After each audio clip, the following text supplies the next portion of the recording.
بسم اللہ الرحمن الرحیم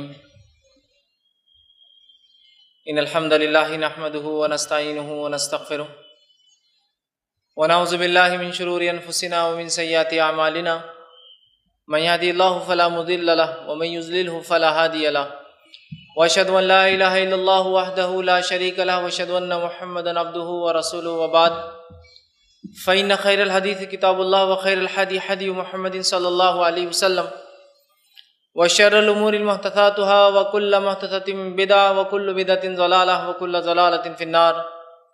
وقال عز وجل في القرآن المجيد أعوذ بالله من الشيطان الرجيم بسم الله الرحمن الرحيم يا أيها الذين آمنوا اتقوا الله حق تقاته ولا تموتن إلا وأنتم مسلمون.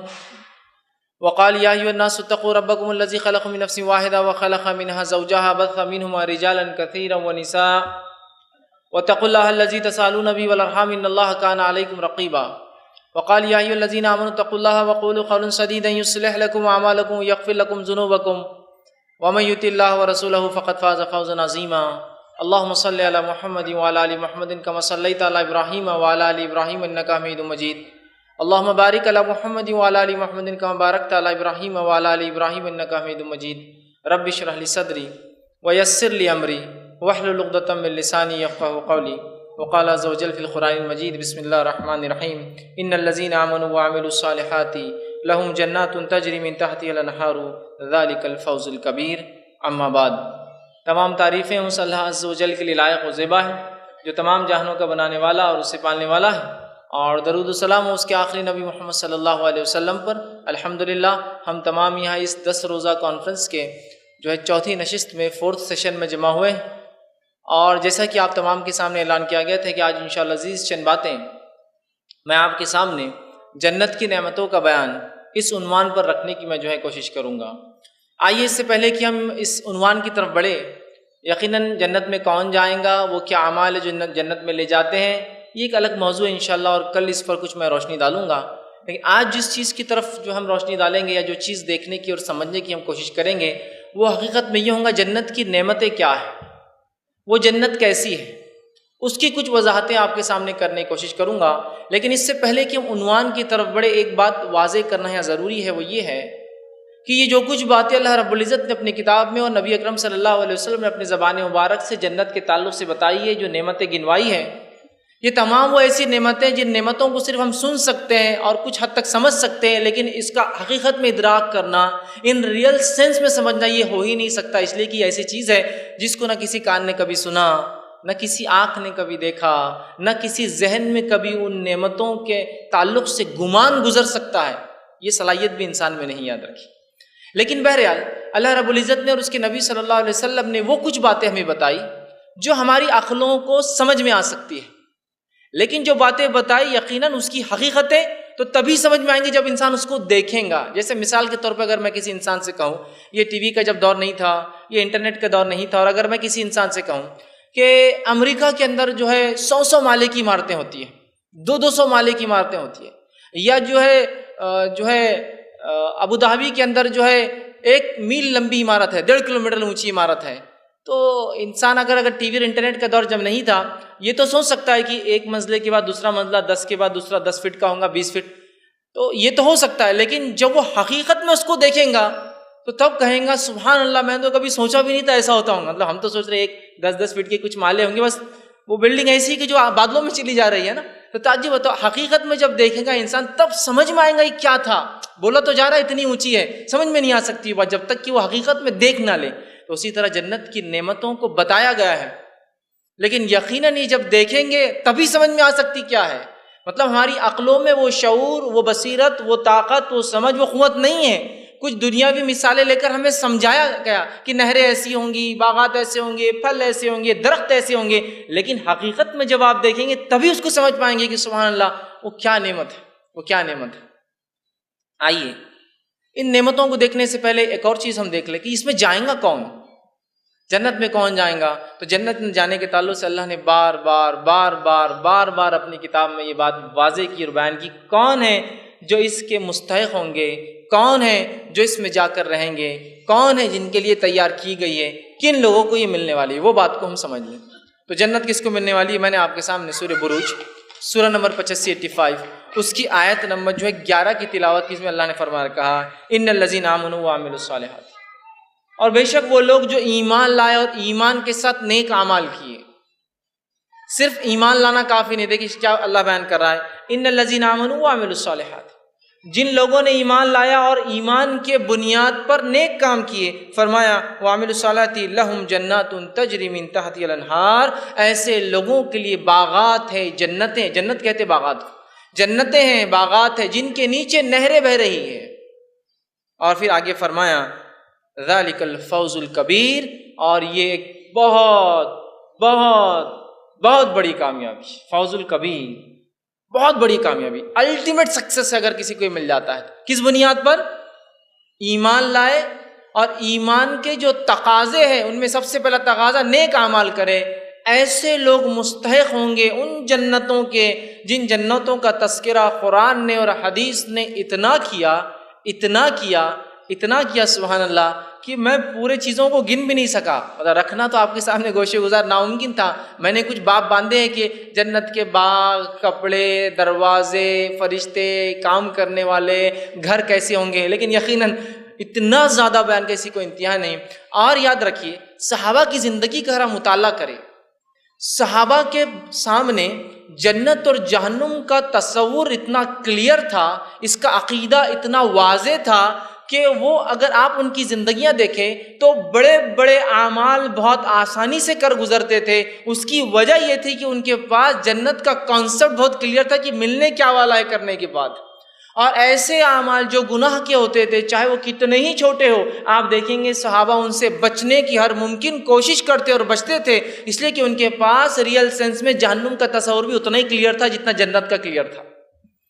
اسی وجہ سے کبھی کبھار ان کے کچھ اعمال بالکل جس کو ہم کہیں گے ایک دیوانگی کی حد تک تھے کرنے کے معاملے میں، ایک ایسی حد تک جس کو ایک عام انسان، ہم جیسا انسان جو دنیا پرست کہیں گا کیا ہو گیا تھا یہ لوگوں کو، کیسا خرچ کر دے رہے، کیسا مال دے دے رہے، اپنی جان دے دے رہے، اپنی اولاد دیتے، بیوی بچوں کو چھوڑنا ان کے لیے کوئی مشکل بات نہیں تھی۔ کیوں کہ ان کے سامنے ایک بہت بڑا مشن اور ایم تھا، اور وہ مشن تھا جنت میں داخلہ اور جہنم سے نجات، بس یہ مشن اور ایم تھا۔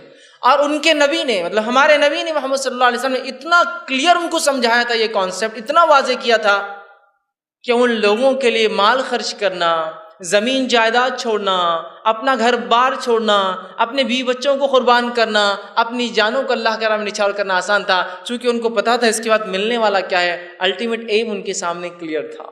اگر میں آپ سے کہوں کہ اگر آپ میرا ایک کام میرا اگر کرے تو میں آپ کو جس شہر میں دنیا کے آپ چاہیں، آپ اگر میرا ایک کام کرے جو میں چاہتا ہوں تو دنیا کے جس شہر میں جس میں آپ کہے اس کے سب سے پرائم لوکیشن میں، اس پرائم لوکیشن کے سب سے سینٹر پوائنٹ پر آپ کو ایک گھر دوں گا جس گھر میں ہر سہولت ہوں گی، نہ آپ کو اس کا کبھی ٹیکس پے کرنا ہے، نہ کوئی اخراجات برداشت کرنا ہے، وہ ساری ذمہ داری جب تک میں زندہ ہوں آپ کی میں برداشت کرتا رہوں گا۔ یہ آپ زندہ ہے، آپ جو ہے جب تک زندہ ہے یا میں جب تک زندہ ہوں برداشت کروں گا، تو آپ میرا وہ کام کریں گے یا نہیں کریں گے؟ کوئی بھی انسان کہیں گا صرف کام تو بتائیے آپ، یہاں تو 20-30 کے پیچھے جو ہم پڑے تو وہ نہیں ملتا، حاصل ہوتا جائے۔ پلاٹوں کے اندر سب سے چھوٹا پلاٹ جو ہمارے علاقے میں چلتا ہے وہ 20x30 کا ہوتا ہے، جس کے لیے انسان کبھی کبھار انتھک محنت کر کے زندگی لگانے کے بعد بھی نہیں حاصل کر پاتا ہے نا۔ تو ہم تو اسی کے، تو میں کہہ رہا ہوں سب سے پرائم لوکیشن پہ ایک گھر جس میں تمام سہولتیں جو آپ چاہتے ہیں، اور اس میں نہ آپ کو کوئی کرایہ دینا ہے، نہ کوئی ٹیکس پے کرنا ہے، آپ کو پوری زندگی میں سنبھالوں گا، کیا آپ میرا وہ کام کریں گے یا نہیں کریں گے؟ کوئی بھی انسان کہیں گا کب سے آنا اور کیا شروع کرنا ہے، بس خالی حکم دیجیے اور کام ہو جائے گا۔ اگر میں آپ سے کہوں صرف آپ کے لیے نہیں، اگر آپ دنیا سے چلی بھی گئے تو آپ کی بیوی بچوں کی ذمہ داری میں لیتا ہوں، جب تک وہ زندہ رہیں گے میں سنبھالوں گا ان کو، آپ کیا کہیں گے؟ اور اپڈیٹ بھی کرتا جاؤں گا جیسے وہ چاہیں گے، آج یہاں رہنا چاہو یہاں رہو، کل دوسرے شہر میں وہاں رہو، تیسرے جگہ جانا رہو، اگر چاند پہ بھی مکان بنتے تو میں وہاں بھی خرید کے دے دوں گا، کوئی بات نہیں۔ تو کیا آپ میرا کوئی کام جو میں آپ کو دوں گا آپ کریں گے یا نہیں کریں گے؟ آپ کہیں گے یقیناً ہم کریں گے۔ بس صحابہ نے اپنے نبی کے وعدوں کو، اپنی نبی کی بشارتوں کو اور اپنے رب کے حکم کو جو اس نے کہا تھا ایمان لاؤ نیک اعمال کرو تو جنت ملیں گی، اس کو بالکل سمجھ لیا تھا کہ ایک ذات ہے جس نے کائنات کو بنایا ہے اور وہ کہہ رہی ہے کہ یہ کر کے آ جاؤ، بس تم جو چاہو گے وہ تمہارے لیے، تم جو چاہو گے صرف سوچو وہ تمہارا۔ بولنا تو ایک بات کی بات، صرف سوچو تمہیں کیا چاہیے وہ تمہارا۔ تو یقیناً صحابہ کے پاس جنت اور جہنم کا کانسیپٹ اتنا واضح تھا، اتنا کلیئر تھا کہ کوئی نیکی کرنے میں وہ پیچھے نہیں ہٹتے تھے اور گناہ کرنے سے بہت گھبراتے تھے۔ آج ہمارے پاس جنت اور جہنم کا ریئل سینس میں کوئی کانسیپٹ، حقیقی کوئی تصور باقی ہی نہیں رہا جیسا ہونا چاہیے تھا، جس کا نتیجہ یہ ہوا کہ ہمارے لیے اعمال کرنا بہت مشکل جاتا ہے، بہت مشکل جاتا ہے نا۔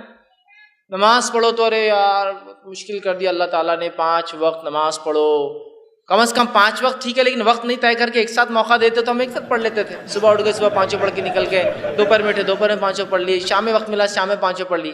کم از کم ہفتے کی گنجائش تو دینا تھا، جیسے یہودیوں کو دی تھی کہ ہفتے کے دن صرف ایک دن عبادت، تو پورے ایک دن میں ہم 25 مطلب 5 روز کی کر کے وہ کر لیتے تھے کچھ تو بھی ایڈجسٹ، ہے نا۔ مشکل لگتا ہے۔ صحابہ انتظار کر رہے تھے کہ ان کا رب جو جنتیں ان کو دینے والا ہے وہ کو حکم نازل کرے عبادت کا، اور اللہ رب العزت نے جب نماز کے حکم کو نازل کیا انہوں نے اس کو ایک تحفہ سمجھا اور ہم نے اس کو ایک مصیبت سمجھا۔ سمجھ رہے ہیں بات کو؟ انہوں نے تحفہ سمجھا اس لیے کہ وہ سمجھتے تھے کہ جو رب ہمیں جنت عطا کر رہا ہے وہ رب کے لیے ہمیں کچھ تو کرنا ہوگا جس کے بدلے میں وہ ہمیں جنت دیں گا۔ تو ہمیں بھی اس بات کو سمجھنا بے انتہا ضروری یاد رکھیے کہ جنت کیا ہے، جہنم کیا ہے، اور انشاءاللہ عزیز جب جنت کا تصور ہمارے ذہنوں میں جو ہے واضح ہو جائیں گا تو اس کے بعد انشاءاللہ عزیز ہمارے لیے اعمال کرنا بہت آسان ہوگا، اور کوئی عمل ہمارے لیے مشقت بھرا نہیں نظر آئے گا، کوئی عمل ہمارے لیے تکلیف دہ نظر نہیں آئے گا، اس لیے کہ ہم جنت حاصل کرنے کی جو ہے کوشش کریں گے، اور جب ان جنت کی نعمتوں کو، اس کی قدر کو، اس کی منزلت کو، اس کی قیمت کو ہم جان لیں گے تو انشاءاللہ عزیز ہم جو ہے وہ جاننے کے بعد ہر عمل میں آگے بڑھنے کی جو ہم کوشش کریں گے۔ یہ بڑی اہم چیز ہے، یاد رکھیے یہ بڑی اہم چیز ہے۔ لیکن ہم دیکھتے ہیں یہ تصور چونکہ ہمارے ذہن میں واضح نہیں ہے، جس کے نتیجے میں یہ ہوتا ہے کہ جب جنت کی بات آتی ہے یا جہنم کے تذکرے آتے ہیں تو ہمیں نہ کوئی خوف ہوتا ہے، نہ ہم ذرہ برابر ڈرتے ہیں، اور نہ ہی ہمارے دل میں کوئی لالچ نظر آتی ہے کہ ہاں مجھے اس کو حاصل کرنا ہے، ہاں یہ عمل کروں گا تو میرا رب اس چیز کا وعدہ کرتا ہے، اگر میں یہ عمل نہیں کروں گا تو مجھے اس کی وعید سنائی جا رہی ہے جہنم کی۔ میرے پاس یہ ہمارے پاس آج ڈر نہیں رہا۔ تو آئیے جنت کی کچھ نعمتیں آپ کے سامنے جو ہے رکھنے کی کوشش کروں گا۔ ایک اور وضاحت آگے میں عنوان کی طرف بڑھوں اور کرنا چاہتا ہوں، یہ ہے کہ جو ہے جنت اور جہنم کے تعلق سے آئیے یہ کیا چیز ہے اور اللہ رب العزت نے اس کو کیسے بنایا ہے اور کن کوششوں کے بعد یہ ملتی ہے، اس تعلق سے ایک ایسی گواہی میں آپ کے سامنے لاتا ہوں جس گواہی کا یقیناً ہم انکار نہیں کر سکتے، اور وہ گواہی ہے جبرائیل علیہ الصلاۃ والسلام کی۔ اللہ رب العزت نے جو ہے اس بات کو نبی اکرم صلی اللہ علیہ وسلم کو بتایا۔ حدیث اس طرح سے، یہ جامع ترمذی کی روایت ہے، آپ صلی اللہ علیہ وسلم فرماتے ہیں، ابو ہریرہ رضی اللہ عنہ اس حدیث کے راوی آپ نے فرمایا کہا، حدیث سنیے کس طرح سے ہے کہ رسول اکرم صلی اللہ علیہ وسلم نے فرمایا کہا، جب اللہ رب العزت نے جو ہے جنت اور جہنم کو پیدا کیا تو جبرائیل علیہ الصلاۃ والسلام کو بلایا اور کہا، اے جبرائیل میں نے جنت اور جہنم بنایا، تم جا کے ذرا میری جنت دیکھ کر آؤ۔ جبرائیل علیہ السلام جنت میں جاتے ہیں، جنت کو دیکھتے ہیں، اس کی نعمتوں کو دیکھتے ہیں، اور آ کر جو اللہ کے پاس کھڑے ہوتے ہیں۔ اللہ رب العزت پوچھتا ہے کہ اے جبرائیل کیسی لگی تمہیں میری جنت؟ جبرائیل علیہ السلام فرماتے ہیں، کہتے ہیں، حاضر ہو کر کہتے ہیں کہ جو ہے تیری عزت کی قسم، تیری عزت کی قسم، جو بھی اس کے بارے میں سنیں گا اس میں ضرور داخل ہوں گا۔ اور پھر فرمایا، پھر اللہ تعالیٰ نے فرشتوں کو حکم دیا کہ جو ہے جنت جن مصائب سے گھری ہوئی ہے، جن تکلیفوں سے گھری ہوئی ہے، جو کنڈیشنز اس کے لیے وہ کنڈیشنز لگا دیے جائے۔ پہلے جنت بنائی، جبرائیل علیہ السلام کو بتایا، جبرائیل علیہ السلام نے کہا، اللہ تیری عزت کی قسم کوئی انسان اس کے بارے میں سن لے بغیر داخل ہوئے کہ نہیں رہیں گا اس میں۔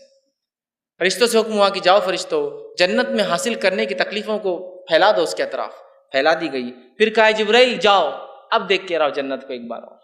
جبرائیل علیہ السلام پھر جاتے ہیں، جنت کو دیکھتے ہیں، اس کے مصائب کو دیکھتے ہیں، جنت حاصل کرنے کے لیے جو اسٹیپس جو تکلیف ہے وہ دیکھتے ہیں، تو کہتے ہیں اللہ رب العزت کے پاس آتے ہیں اور کہتے ہیں جبرائیل علیہ الصلوۃ والسلام، اللہ نے اس بات کو بھی یوں بیان کیا، آپ سے فرماتے ہیں کہ جبرائیل علیہ السلام آئے اور کہا، جب اس کی مشکلات اور مصائب کو دیکھا تو فارغہ الہی میں کہا، تیری عزت کی قسم مجھے ڈر ہے شاید اس میں کوئی بھی داخل نہیں ہوگا۔ جنت یہ آسانی سے ملنے والی چیز نہیں ہے، جنت فرائض کو چھوڑ کر آرام سے گھر میں سونے سے ملنے والی چیز نہیں۔ جنت کو ایسی چیز نہیں ہے کہ ہم دنیا کی زندگی بھی پالے، اس میں بھی عائش ہو جائے اور آخرت بھی مل جائے، کوئی ایسی چیز نہیں ہے۔ تو کہ اللہ تیری عزت کی قسم، جو مصیبتیں تو نے رکھی ہے اس کو حاصل کرنے میں شاید کوئی حاصل نہیں کر پائیں گا اس کو۔ پھر کہا، جاؤ جہنم دیکھ کر آؤ۔ جبرائیل علیہ الصلوۃ والسلام جہنم دیکھنے گئے، آپ نے جہنم کی سیر کی، اس کی تکلیفوں کو دیکھا اور آ کر کہا، تیری عزت اور جلال کی قسم ہے اللہ، کوئی بھی انسان اس کے بارے میں سن لے گا کبھی اس میں جائے نہیں جائیں گا، تب اس کی عذابوں کو جب دیکھ لیں گا یا سنیں گا تو اللہ اس میں کبھی نہیں جائیں گا۔ اللہ رب العزت نے پھر فرشتوں سے کہا فرشتوں جنت جہنم کے اطراف اس کی جو ہے عیش اور عشرت جس کو ہم کہیں گے جہنم کے اطراف وہ تمام چیزیں فرشتوں جو ہے پھیلا دو جس کے وجہ سے انسان جو ہے جہنم میں چلا جائے گا. مطلب وہ آسانیاں، وہ عیش، وہ دنیا پرستی، مطلب جہنم میں جانا بڑا آسان ہے، اس لیے کہ جنت کا راستہ چھوڑ دیا، تکلیفوں کو چھوڑ دیا، جہنم میں چلا جاتا ہے. تو جب وہ پھیلا دی گئی شہوت اور جو چیزیں جہنم کی طرف ڈال دی گئی، جبرائیل علیہ السلام واپس آئے اور کہا، اللہ کے رسول فرماتے ہیں کہ اللہ نے کہا ان سے کہ جاؤ اب جا کر جو جہنم پھر سے دیکھو. وہ جاتے جہنم کو دیکھتے اور کہتے ہیں اے اللہ تیری جو عزت کی قسم مجھے ڈر ہے شاید کوئی بھی اس سے بچ نہیں پائیں گا، اس لیے کہ جو شہوتیں جو لذتیں تو نے اس کے طرف پھیلا دیے جہنم کے، شاید کوئی بھی انسان اس سے بچ نہیں پائیں گا اور کوئی بھی انسان اس میں داخل ہوئے بغیر نہیں رہیں گا. تو اس بات کو ہمیں سمجھنا ضروری ہے. جنت حاصل کرنا یہ آسان چیز نہیں ہے، اس کے لیے بڑی محنتیں ہیں، اس کے لیے بڑی مشقتیں ہیں، اس کے لیے کوششیں ہیں. ہم جتنے آسانی سے جنت حاصل کرنا چاہتے ہیں نا اتنے آسانی سے نہیں ملتی، یاد رکھیے. اسی طرح جو ہے جنت حاصل کرنے کے لیے سخت محنت کی ضرورت ہے. نبی اکرم صلی اللہ علیہ وسلم فرماتے ہیں، جامع ترمذی کی روایت ہے، ابو ہریرہ رضی اللہ عنہ حدیث کے راوی فرماتے اور کہتے ہیں نبی اکرم صلی اللہ علیہ وسلم نے فرمایا اور کہا جنت کے تعلق سے فرمایا جو ڈرا وہ بھاگا، جو بھاگا وہ منزل کو پہنچا. سنو اللہ کا مال بہت مہنگا ہے، خبردار اللہ کی جنت بڑی مہنگی ہے. جو سنا جس نے وہ دوڑا، مطلب جس نے بھی سنا جنت کے بارے میں وہ بھاگا مطلب اس کے لیے اس نے کوشش کی اور پھر کوشش کی تو اس نے حاصل کیا. اس لیے کہ اللہ کا مال سستا نہیں ہے، اللہ کی جنت سستی چیز نہیں، آسانی سے نہیں ملتی ہے. اس کے لیے دوڑنا پڑے گا، اس کے لیے کوششیں کرنا پڑے گا، اس کے لیے بڑی مشقتیں ہیں. اسی طرح جو ہے جنتیں جو ہے جس کے تعلق سے نبی اکرم صلی اللہ علیہ وسلم فرماتے ہیں اس کی نعمتوں کے تعلق سے ایک بات آتی ہے، وہ یہ ہے جو شخص جو ہے جنت پانا چاہتا ہے وہ دنیا میں چین کی زندگی نہیں گزارتا ہے. آپ نے فرمایا جامع ترمذی کی روایت حدیث کے الفاظ اس طرح سے، ابو ہریرہ رضی اللہ عنہ حدیث کے راوی آپ نے فرمایا میں نے جہنم سے بھاگنے والے کسی شخص کو سوتے ہوئے نہیں دیکھا اور میں نے جنت کے خواہشمند کسی انسان کو سوتے ہوئے نہیں دیکھا. جہنم سے جو شخص بھاگنا چاہتا ہے، دور رہنا چاہتا ہے، وہ سو نہیں سکتا. سکون کی سونا نہیں مطلب یہ نہیں کہ انسان سوئی نہ، معنی یہ کہ سکون سے سو نہیں سکتا، سکون کی زندگی نہیں گزار سکتا. اور جنت حاصل کرنے والا شخص دنیا میں سکون کی زندگی نہیں گزار سکتا. آج ہمارا معاملہ تو اتنا سکون کا ہے، پھر ہمیں اللہ سے جنت کی امید ہے اور پھر ہم چاہتے ہیں جہنم سے اللہ ہمیں نجات دے، اور اعمال اور کوششوں کے اعتبار سے ہم رتی برابر بھی آگے بڑھنا اس معاملے میں نہیں چاہتے ہیں. تو کہا میں نے کسی انسان کو جو جہنم سے بچنا چاہتا ہے سوتے ہوئے نہیں دیکھا، اور کسی انسان کو جنت میں داخل ہونا چاہتا ہے اسے بھی سوتے ہوئے نہیں دیکھا. تو یہ بات کو ہمیں سمجھنا بے انتہا ضروری ہے. اسی طرح جو ہے آپ صلی اللہ علیہ وسلم فرماتے ہیں، مسند احمد کی روایت آپ نے فرمایا آخرت میں انعام و اکرام حاصل کرنے والے اعمال دنیا کے اعتبار سے بڑے کڑوے اور کسیلے بہت مشکل ہوتے ہیں. حدیث کے الفاظ اس طرح سے، ابو مالک اشعری رضی اللہ عنہ حدیث کے راوی فرماتے ہیں آپ صلی اللہ علیہ وسلم فرمایا اور کہا دنیا کی مٹھاس آخرت کی کڑواہٹ ہے اور دنیا کی کڑواہٹ آخرت کی جو ہے مٹھاس ہے. دنیا میں جو اعمال کرنا سخت جاتا ہے وہ آخرت کے اعتبار سے بہت آسان ہے، مطلب آخرت کے اعتبار سے میٹھے پھلدار ہے، اور دنیا کے اعتبار سے جو اعمال میٹھے ہیں وہ آخرت کے اعتبار سے بہت کڑوے ہیں. اس سے پتہ ہی چلا کہ دنیا کو ہم کو ترک کرنا ہوگا، چھوڑنا ہوگا، تبھی آخرت کو ہم جو ہے پا سکتے ہیں. اور ایک روایت میں آپ نے فرمایا دنیا کے تعلق سے، صحیح مسلم کی حدیث ہے، آپ نے فرمایا ابو ہریرہ ہی اس کے راوی اور فرماتے اور کہتے ہیں آپ صلی اللہ علیہ وسلم فرمایا دنیا مومن کے لیے قید خانہ ہے اور کافر کے لیے جنت ہے. مطلب دنیا مومن کے لیے قید ہے، جس میں قید خانے میں کیسے انسان زندگی گزارتا ہے، بس جیسے مل جائے جو ہو جائے جیسے تیسے گزر جائے، آزاد ہوں گے تو پھر سب دیکھا جائے گا، ہے نا. تو دنیا مومن کے لیے قید خانہ ہے، اس لیے کہ اس پہ بہت سارے اصول، ضوابط، لوازمات، حرام حلال لاگو ہوتا ہے، جس کے سے بڑی مشکل زندگی گزارتا ہے. لیکن آخرت کے اعتبار سے وہ آزاد ہے. اور کافر کے لیے جو انکار کرتا ہے اسلام کا، اس کے لیے دنیا جو ہے جنت ہے، وہ سب کچھ جو چاہے کر لے، لیکن آخرت اس کے لیے بہت مشکل ہونے والی ہے.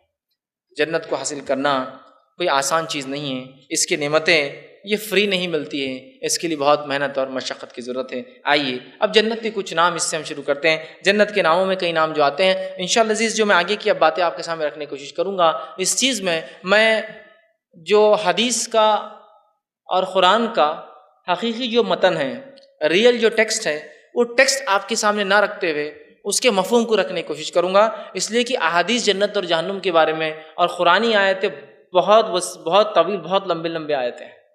اتنی آیتیں، کہیں کہ مسلسل 15 20 آیتیں جنت کے تذکرے چلتے رہتے ہیں. یقیناً میرے لیے ممکن نہیں ہے کہ میں ان تمام تذکروں کو رکھوں، تو میں جنت کی نعمتوں کو گنواؤں گا، اور حدیث سے اور قرآن کے اس متن سے اتنا جملہ نکالوں گا جس میں نعمت کا تذکرہ آ رہا ہے، صرف نعمت کا تذکرہ کہ یہ نعمت ہے، ایسے لباس، ایسے پینے کی چیزیں، ایسے کھانے کی چیزیں، ایسے رہنے کی چیزیں، چونکہ تمام تر تفصیلات رکھنے کا جو موقع نہیں ہے ہمارے پاس، تو اب ہم اس طرح سے لیں گے انشاءاللہ کہ میں حوالہ دوں گا اور حوالے کے بعد انشاءاللہ عزیز اس حدیث سے اور اس قرآن کی آیت سے کیا نعمت پتہ چل رہی ہے وہ نعمت آپ کے سامنے رکھنے کی انشاءاللہ میں جو ہے کوشش کروں گا۔ تو جنت کے کچھ نام جو قرآن سے ثابت ہے، جو چیز ملتی ہے وہ یہ ہے، جیسے دارالسلام، سلامتی کا گھر، ٹھیک ہے۔ اسی طرح جو ہے جو ہے متقین، متقی اور پرہیزگار لوگوں کا گھر۔ اسی طرح جنت کا نام ایک ملتا ہے دارالقرار، قرار پانے کا، رک جانے کا، ٹھہر جانے کا گھر۔ اسی طرح ایک نام ہے دارالآخرہ، آخرت کا گھر۔ اسی طرح جنت کا ایک نام جنت النعیم، بہت ساری قرآنی آیتوں میں تذکرے آتے ہیں، نعمتوں والے باغات، نعمتوں والی جنت۔ اسی طرح جنت کا ایک تذکرہ جنت العدن، یہ جنت کی ایک قسم ہے، اعلیٰ قسم ہے جنت العدن، تو یہ جو ہے یہ ایک جنت ہے۔ اسی طرح جو ہے جنت الفردوس، جس کے تعلق سے ہم جانتے ہیں آپ صلی اللہ علیہ وسلم فرمایا جب بھی اللہ سے جنت طلب کرو تو جنت الفردوس طلب کرو، اس لیے کہ جنت الفردوس اللہ کے عرش کے نیچے ہے بالکل، ہے نا۔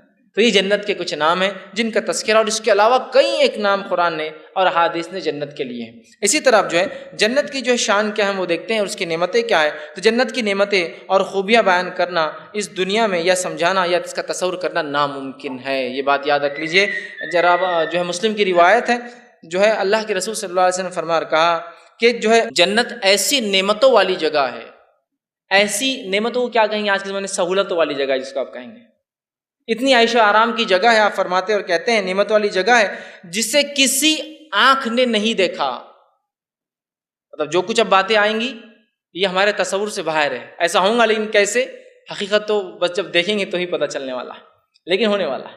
تو کیا کہا، کسی آنکھ نے نہیں دیکھا، کسی کان نے تعریف نہیں سنی، اس کی سمجھنے کی طاقت نہیں، کانوں میں سننے کی طاقت نہیں، کسی کان نے نہیں سنی، اور ایسی چیز ہے کہ کسی ذہن میں ان نعمتوں کا تصور بھی نہیں گزر سکتا، انسانیت خاسر ہے اس کو تصور بھی گزارنے سے۔ آپ تصور کیجئے نعمتیں، کیا کیا سہولتیں آپ کر سکتے۔ تو میں سمجھتا ہوں بہت سے لوگوں کی تصورات تو بہت کم لمٹ تک جا کے ختم ہو جائیں، چونکہ جس نے جو نعمت دیکھی وہ اس سے اوپر کا سوچیں گا، ہے نا، لیکن اس کی بھی ایک لمٹ ہوتی ہے، اس کے بعد وہ سوچ بھی نہیں سکیں گا کہ عیش و آرام کس کو کہا جاتا ہے۔ دنیا میں ہی عیش و آرام سمجھنا مشکل ہوتا ہے۔ کبھی سمجھ لیجئے کوئی انسان گیا اور کسی بادشاہ کا پرانا محل دیکھ کر آیا، تو دیکھ کر آنے کے بعد بولتا ارے یار کیا عیش کرے بادشاہ نے، اب انہیں تو سوچے بھی نہیں ہوں گے، ایسا کھاتے ہوں گے، ایسا پیتے ہوں گے، ایسا بناتے ہوں گے، ایسا سوتے ہوں گے، ایسا اوڑھتے ہوں گے۔ تو کبھی کبھار تو اس دنیا کی جو نعمت ہے وہ سوچنا محال ہوتا ہے ہم کو، جو بادشاہ اور سلاطین بڑے بڑے لوگ جو فائدہ اٹھاتے ہیں، سوچنا بھی تصور نہیں ہوتا۔ تو جنت تو رب نے مہمان نوازی کے طور پر ایمان والوں کے لیے تیار کی ہے، یقیناً اس کو کوئی ذہن تصور بھی نہیں کر سکتا۔ ہم کیسے 7 اسٹار تک تصور کر سکتے ہیں بس، اور کیا کریں گے اس کے ساتھ تصور، سہولتیں نعمتوں کا، اس سے اوپر نہیں جاتے ہمارے ذہن، کسی نے وہ بھی نہیں دیکھا ہوگا کبھی، ہے نا۔ تو آپ اندازہ لگائیے، جنت رب نے تیار کردہ چیز، یہ تو انسان بنا رہے ہیں، یہ سب چیزیں کیا ہوں گی۔ بہرحال کوئی ذہن سوچنے کی بھی صلاحیت نہیں رکھتا ہے، سمجھ رہے ہیں بات کو۔ تو اس بات کو آپ سمجھ لیں کہ کیا انعام ہمارے لیے ڈھکا رکھا ہے۔ بس ایک چھوٹی سی زندگی جو 60 70 80 90 100، اس سے آگے میں سمجھتا ہوں جانا بیکار ہے، بہت کم پار کرتے ہیں اس کو۔ بس اتنے سال کی زندگی جس میں سے شریعت نے اجازت بھی دی آپ کو کہ آپ جو ہے جتنی ضرورت ہے اتنا سوئے بھی، ہے نا۔ تو اگر سونے کو اگر ہم اندازہ لگائے، سونے سے اٹھ کر نہانے تک وقت 8 گھنٹے لگ جاتے، 6 گھنٹے سویا اٹھا نہایا کر، ہے نا، 8 گھنٹے لگتا ہے، تو گویا 35% تو یہی زندگی نکل گئی سونے میں۔ 60 سال جیا تو 20 سال تو سویا، 40 سال کی بات ہو رہی۔ 40 سال میں بھی اسلام یہ نہیں کہہ رہا کہ مکمل نماز اور روزے ہی کرتے رہو، اس میں بھی کہہ رہا کام کرو اور کاج کرو اور شادی بیاہ کرو اور دنیا کے معاملات بھی کرو، ہے نا، یہ بھی کرو اور دین پر بھی چلو، ساتھ کماؤ دما بھی، زندگی دنیا کی بھی اچھی بناؤ اور آخرت کی بھی تیار کرو۔ تو اگر ویسا تصور کیا جائے تو اور ایک 20 سال ہمارے سمجھ لیے اس میں نکل جاتے ہیں، بچے پھر 20 سال، اس کا مطالبہ ہو رہا ہے صرف۔ لیکن وہ بھی ہم دیکھتے ہیں بڑا محال جاتا ہے ہمارے لیے۔ پھر ہم اللہ سے جنت کی امید کرتے ہیں، اتنی آسان دنیا کی سہولتیں کہ آپ کو آسانی سے ملتی ہے، بغیر مشقت کے نہیں ملتی، جنت بھی بغیر مشقت کے نہیں ملنے والی، اس چیز کو سمجھنے کی ضرورت ہے، ٹھیک۔ تو کسی نے نہیں۔ اسی طرح جو ہے جنت کی نعمتوں کی ایک مثال نبی اکرم صلی اللہ علیہ وسلم دیتے ہیں، اس کی اہمیت کیا فرماتے ہیں۔ جنت کی تعلق سے جنت میں ایک چھری اتنی جگہ، اور ایک روایت میں جنت میں ایک کمان ہوتی ہے نا، آرچ کمان، جنت میں ایک چھری کتنی جگہ لیتی ہے، یا جنت میں ایک کمان کا ایک لفظ آتا ہے، کمان والی جگہ اتنی قیمتی ہے کہ دنیا و ما فیہا، دنیا اور اس میں جو کچھ ہے، اور ایک روایت میں الفاظ ہے سورج جن چیزوں پر نکلتا ہے وہ تمام چیزیں بھی بیچ دی جائے تو وہ ایک کمان یا ایک چھری کی اتنی جگہ بھی پرچیز کرنے کی اتنی نہیں ہوتی ہے۔ جنت اتنی قیمتی جگہ ہے کہ ایک چھری کی اتنی جگہ یا ایک کمان، ایک آرچ اس کا جو ہوگا، وہ کمان جو ہے دنیا و ما فیہا جتنی ہے، یا ایک روایت میں سورج جن جن چیزوں پر چمکتا ہے وہ تمام بھی ملا دی جائے تو وہ ایک چیز پرچیز کرنے کے لائق یا اس کے برابر وہ نعمت نہیں ہو سکتی۔ اندازہ لگائیے کتنی عظیم نعمت ہے، کتنی عظیم نعمت ہے، ہمیں اسے حاصل کرنے کے لیے ہر ممکن جو ہے کوشش کرنا چاہیے۔ اور آپ صلی اللہ علیہ وسلم فرمایا، ابو نعیم کی روایت ہے، آپ نے فرمایا اور کہا کہ جنت کی تمام اشیاء جتنی بھی چیزیں ہیں، تمام چیزیں اعلیٰ اور افضل ہے دنیا کے مقابلے میں، صرف نام دنیا والے ہیں۔ جنت کی نعمتوں کے اب جو تذکرے آگے آ رہے ہیں ان کے نام صرف دنیا والے ہیں، نعمتیں دنیا کی جیسی نہیں ہیں، صرف نعمتیں بہت اعلیٰ ہیں، نام دنیا کے، دودھ کی نہر، تو دودھ تو دنیا میں ہوتا ہے لیکن یہ دودھ ملاوٹ والا اور فیٹ سے نہیں گنا جائے گا، پریشان ہو کے ڈبے لگا کے نہیں بیٹھنا پڑے گا اس کے لیے، آپ نہریں جا رہی ہیں، کوالٹی وائز کوانٹٹی وائز کوئی اس کا لمٹ نہیں، بہہ رہے ہیں، لینا ہے لے لو، نہ تو جا رہے ہیں، وہ سرکولیٹ ہو رہے ہیں، کوالٹی وائز سب سے اعلیٰ، کوانٹٹی وائز سب سے بہترین، یہ یاد رکھ لیجیے، ورنہ ہوں گا دودھ کی بات آ رہی ہے تو آپ اپنا دودھ تصور کر رہے ہیں تو پھر محال ہے۔ آپ سب کیا فرما رہے ہیں؟ صرف نام سملر ہے، نعمتیں برابر رہی نہیں دنیا کی، نہ کوانٹٹی وائز نہ کوالٹی وائز، کسی بھی چیز میں یہ سب سے اعلیٰ، یہ بات کو رکھیے، ورنہ ہم وہی دنیاوی تصور کریں گے تو کبھی کبھار مشکل میں آ جائیں گے۔ نام ہے صرف، باقی سب سے اعلیٰ، یاد رکھیے۔ اب جنت کی وسعت کیا ہے؟ چلیے اس کی چوڑائی سے شروع کرتے ہیں، سائز کیا ہے؟ آگے بڑھ رہے جس نعمت کی طرف، سائز کیا ہے؟ اگر آپ سے کسی گھر کی بات کی جائے، کسی جگہ کی بات، سب سے پہلے سائز کیا ہے؟ سائز سے دنیا کے اعتبار سے شروع کرتے ہیں، ہم سائز کیا ہے اس کی، کیا ملنے والا ہے اس کے بدلے، کون سا ٹکڑا دیا جائے گا مجھے؟ آئیے وہاں سے شروع کرتے ہیں۔ اللہ کے رسول صلی اللہ علیہ وسلم نے اور قرآن نے کئی مرتبہ، جیسے قرآن میں ایک جگہ اللہ نے فرمایا جنت کی وسعت، سورہ آل عمران سورہ نمبر 3 اور اس کی آیت میں 133 سے فرمایا اور کہا وَسَارِعُوا إِلَىٰ مَغْفِرَةٍ مِّن رَّبِّكُمْ وَجَنَّاتٍ عَرْضُهَا السَّمَاوَاتُ وَالْأَرْضُ أُعِدَّتْ لِلْمُتَّقِينَ۔ دیکھیے آیت کیا ہے، دوڑو اپنے رب کی مغفرت کی طرف، بھاگو اپنے رب کی مغفرت کی طرف، اور اس جنت کی طرف جس کی چوڑائی آسمان اور زمین کے برابر ہے۔ اور کبھی بھی آپ جانتے ہیں چوڑائی کے مقابلے میں لمبائی کبھی بھی زیادہ ہوتی ہے کسی بھی چیز کی، جس کی صرف چوڑائی آسمان اور زمین کے جو ہے برابر ہے، اس کی وسعت، اور آسمان اور زمین سے مراد یہ آسمان سے اودا آسمان نہیں، یہ زمین سے اودا آسمان سے مراد زمین سے لے کر پہلا آسمان، زمین و آسمان کے برابر جس سے چوڑائی ہے، تو لمبائی ظاہر سے ہمیشہ چوڑائی سے زیادہ ہوتی ہے، تو کہا دوڑو اس جنت کی طرف جس کی چوڑائی زمین و آسمان کے برابر ہے، اور وہ جو ہے متقی لوگوں کے لیے تیار کی گئی ہے، وہ لوگ جو اللہ کا ڈر دنیا میں رکھتے تھے اور حرام سے بچتے تھے ان کے لیے تیار کی گئی۔ کتنی بڑی بات بیان کی گئی، یہ تو صرف اس کی چوڑائی ہے۔ اسی طرح جو ہے جنت کو دیکھنے کے بعد ہی اس کا صحیح تصور ہوگا۔ اللہ رب العزت نے جو ہے قرآن کے اندر اس بات کو جو ہے سورہ دہر میں یوں فرمایا، آیت نمبر 20 میں اس کے فرمایا کہ جنت کو دیکھنے کے بعد یہ صحیح طور پر اس کا اندازہ لگایا جا سکتا ہے، اس لیے کہ جنت کی نعمتیں اتنی عظیم ہیں کہ دنیا میں اس کا اندازہ لگانا ناممکن ہے۔ تو اندازہ لگائی، صرف چوڑائی سے جنت کی جو ہے زمین اور آسمان کے برابر ہے، وہ جنت کتنی بڑی ہوں گی۔ اسی طرح جو ہے جنت میں جو سب سے آخری انسان جائیں گا اس کو کیا ملیں گا؟ یہ تو چوڑی زمین آسمان کے برابر، لیکن جو آخری انسان جو جہنم سے نکل کے جنت میں جائے گا اس کو کیا ملیں گا؟ تو لیسٹ کیا ملیں گا وہ رکھ رہا ہوں میں آپ کے سامنے۔ میکس یہ ہے کہ زمین و آسمان کے برابر چوڑا، لیسٹ سب سے کم کیا ملیں گا؟ آپ صلی اللہ علیہ وسلم فرماتے ہیں، رب مسلم کی روایت ہے، ایک شخص جو سب سے آخری جہنم سے نکال کے جنت میں جائیں گا، سب سے آخری توحید پرست ہوں گا، یاد رکھیے یہ تو مشرک اور کافروں کے لیے جنت حرام ہے۔ آخری توحید پرست جو نکل کر جہنم سے نکل کر جنت میں جائیں گا، جنت میں جانے کے بعد وہ جنت کے دروازے میں سے جھانکیں گا اور کہیں گا اللہ اس میں تو کوئی جگہ ہی باقی نہیں رہی میرے لیے۔ تو دنیا کے اعتبار چونکہ لوگ پہلے سے جا کر بیٹھے ہوئے ہوں گے نا جنت کے اندر، چونکہ وہ آخری ہے اور اس کو پتہ بھی ہوگا میں لاسٹ ہوں، وہ آ کے دیکھیں گا اور کہیں گا اللہ اب جنت میں کوئی جگہ باقی ہے، یا دیکھ کر کہیں گا تو کوئی جگہ باقی نہیں رہی میرے لیے۔ ٹھیک، اللہ کہیں گا اچھا کیا چاہیے، چل تو بول، اب تجھے لگتا ہے جنت میں جگہ نہیں ہے، اب تو بول کیا چاہیے تجھے؟ تو کہیں گا اللہ ایک زمین کے برابر، کیونکہ ہماری سوچ اس سے بڑی کیا ہو سکتی ہے، ایک زمین کے برابر، اتنا تو کم از کم مجھے ملنا چاہیے، سب کو اتنے بڑے مل کے زمین آسمان کے برابر، مجھے ایک زمین جتنا ارتھ ہے ہمارا، ایک زمین کے برابر بس مجھے آپ جنت دیتے۔ اللہ کہیں گا ٹھیک ہے، تجھے ایک زمین نہیں، اس زمین سے 10 گنا بڑی جنت تجھے دیتا ہوں۔ تو سب سے آخری انسان کو جو سب سے جنت کا سب سے چھوٹا پلاٹ ملیں گا وہ اس دنیا سے 10 ٹائمز زیادہ بڑا ہوں گا۔ لاسٹ، سب سے آخری، جو جنت میں جائیں گا اس کو جو سب سے چھوٹا پلاٹ جنت کا ملے گا وہ اس دنیا کے مقابلے میں 10 گنا بڑا ہوگا. تو باقی لوگوں کو کیا حال ہو رہا ہوگا آگے انشاءاللہ تفصیلات آئیں گی، اور کیسے رہ رہے ہوں گے وہ، کیا عیش و عشرت ہوں گے. مطلب سوچ کے بھی وہ ہوتا کبھی کبھار کہ تو دنیا میں اگر کوئی بہت بڑا گھر بن جائے تو وہ بھی لوگ بولتے ہیں مصیبت ہے، اس کو سنبھالنا مشکل جا رہا ہے. جنت کا معاملہ ویسا نہیں، ویل مینٹینڈ رہیں گی سب چیزیں. سب سے چھوٹی جنت دنیا سے 10 گنا بڑی ہے، 10 ٹائمز بڑی ہے. اندازہ لگائیے جب اتنی بڑی جنت دی جا رہی ہے. میں سمجھتا ہوں جنت دنیا میں اگر کوئی ایک پلاٹ کا آپ کو کہہ دے جو ایک علاقے کے سب سے پرائم جگہ پہ ہو، آپ اس شخص کے لیے گناہ اور نیکی کچھ بھی کرنے کو تیار ہو جائیں گے، کیونکہ وہ ایک بہت بڑی چیز دے رہا ہے آپ کو. تو میں سمجھتا ہوں اللہ ہم سے صرف یہ توقع کرتا ہے کہ ہم اپنے زندگی کو دین پر گزارے، جو دی گئی بس پھر لے لے وہ آ کر جو اس کے لیے رکھا گیا ہے. کتنی بڑی بات ہے یاد رکھیں. اسی طرح جو ہے آخری انسان دنیا میں، جو آخری انسان جہنم میں جب جہنم سے نکل کر چلا جائے گا اس کو دنیا سے 10 گنا بڑی جنت مل جائیں گی. صحیح مسلم کی روایت آپ نے فرما رکھا آخری انسان کے دنیا جو ہے جنت میں جانے کے بعد بھی جنت خالی رہیں گی. جنت بہت بڑی ہے. وہ انسان چونکہ اس دنیا کے اعتبار سوچ رہا ہوں سب چلے گا تو آخری میں کیا ہوتا ہے، آپ کون دعوتوں میں آخری گئے تو کیا ہوتا ہے، سوسائٹی میں آخری پلاٹ کیسا رہتا ہے آپ کو پتا ہے. تو وہ ایسے سوچ کے جائیں گا اس لیے بیچارہ پریشان ہوں گا. لیکن جنت میں جگہ باقی ہوں گی، اور آپ صلی اللہ علیہ وسلم اتنی جگہ باقی ہوں گی کہ اللہ ایک نئی مخلوق پیدا کریں گا اور وہ اس کو آکیپائی کر لیں گی. وہ کون ہوں گے واللہ عالم. ایک نئی مخلوق پیدا کریں گا، ایک نئی کریشن بنائیں گا اور وہ اس کو آکیپائی کریں گے. اتنی بڑی ہے اللہ رب العزت کی جنت کہ آخری انسان کو اتنا دینے کے بعد بھی وہ باقی رہے گی. اسی طرح آئیے اب جنت کے دروازے. جنت اتنی بڑی، اب داخل ہو رہے ہیں اس کے اندر. اس کے انٹرنس کے بارے میں کچھ جانتے ہیں، اس کی کیا نعمتیں ہوں گی. اور میں سمجھتا ہوں ہر جگہ جب کسی جگہ آپ جاتے ہیں اس کا داخلہ آپ کو بتا دیتا ہے کہ اندر کیا ہونے والا ہے.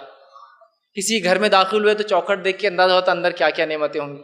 کسی دعوت میں گئے تو فرسٹ انٹرنس بتا دیتا ہے کہ اندر کیا کیا نعمتیں پکی ہوں گی. ہوتا ہے نا اندازہ، ارے یہ تو انہوں نے تو لائٹ بھی نہیں لگایا تو کچھ گڑبڑ دکھ رہی، ان کا تو سادہ سادہ نان خلی معاملہ رہیں گا.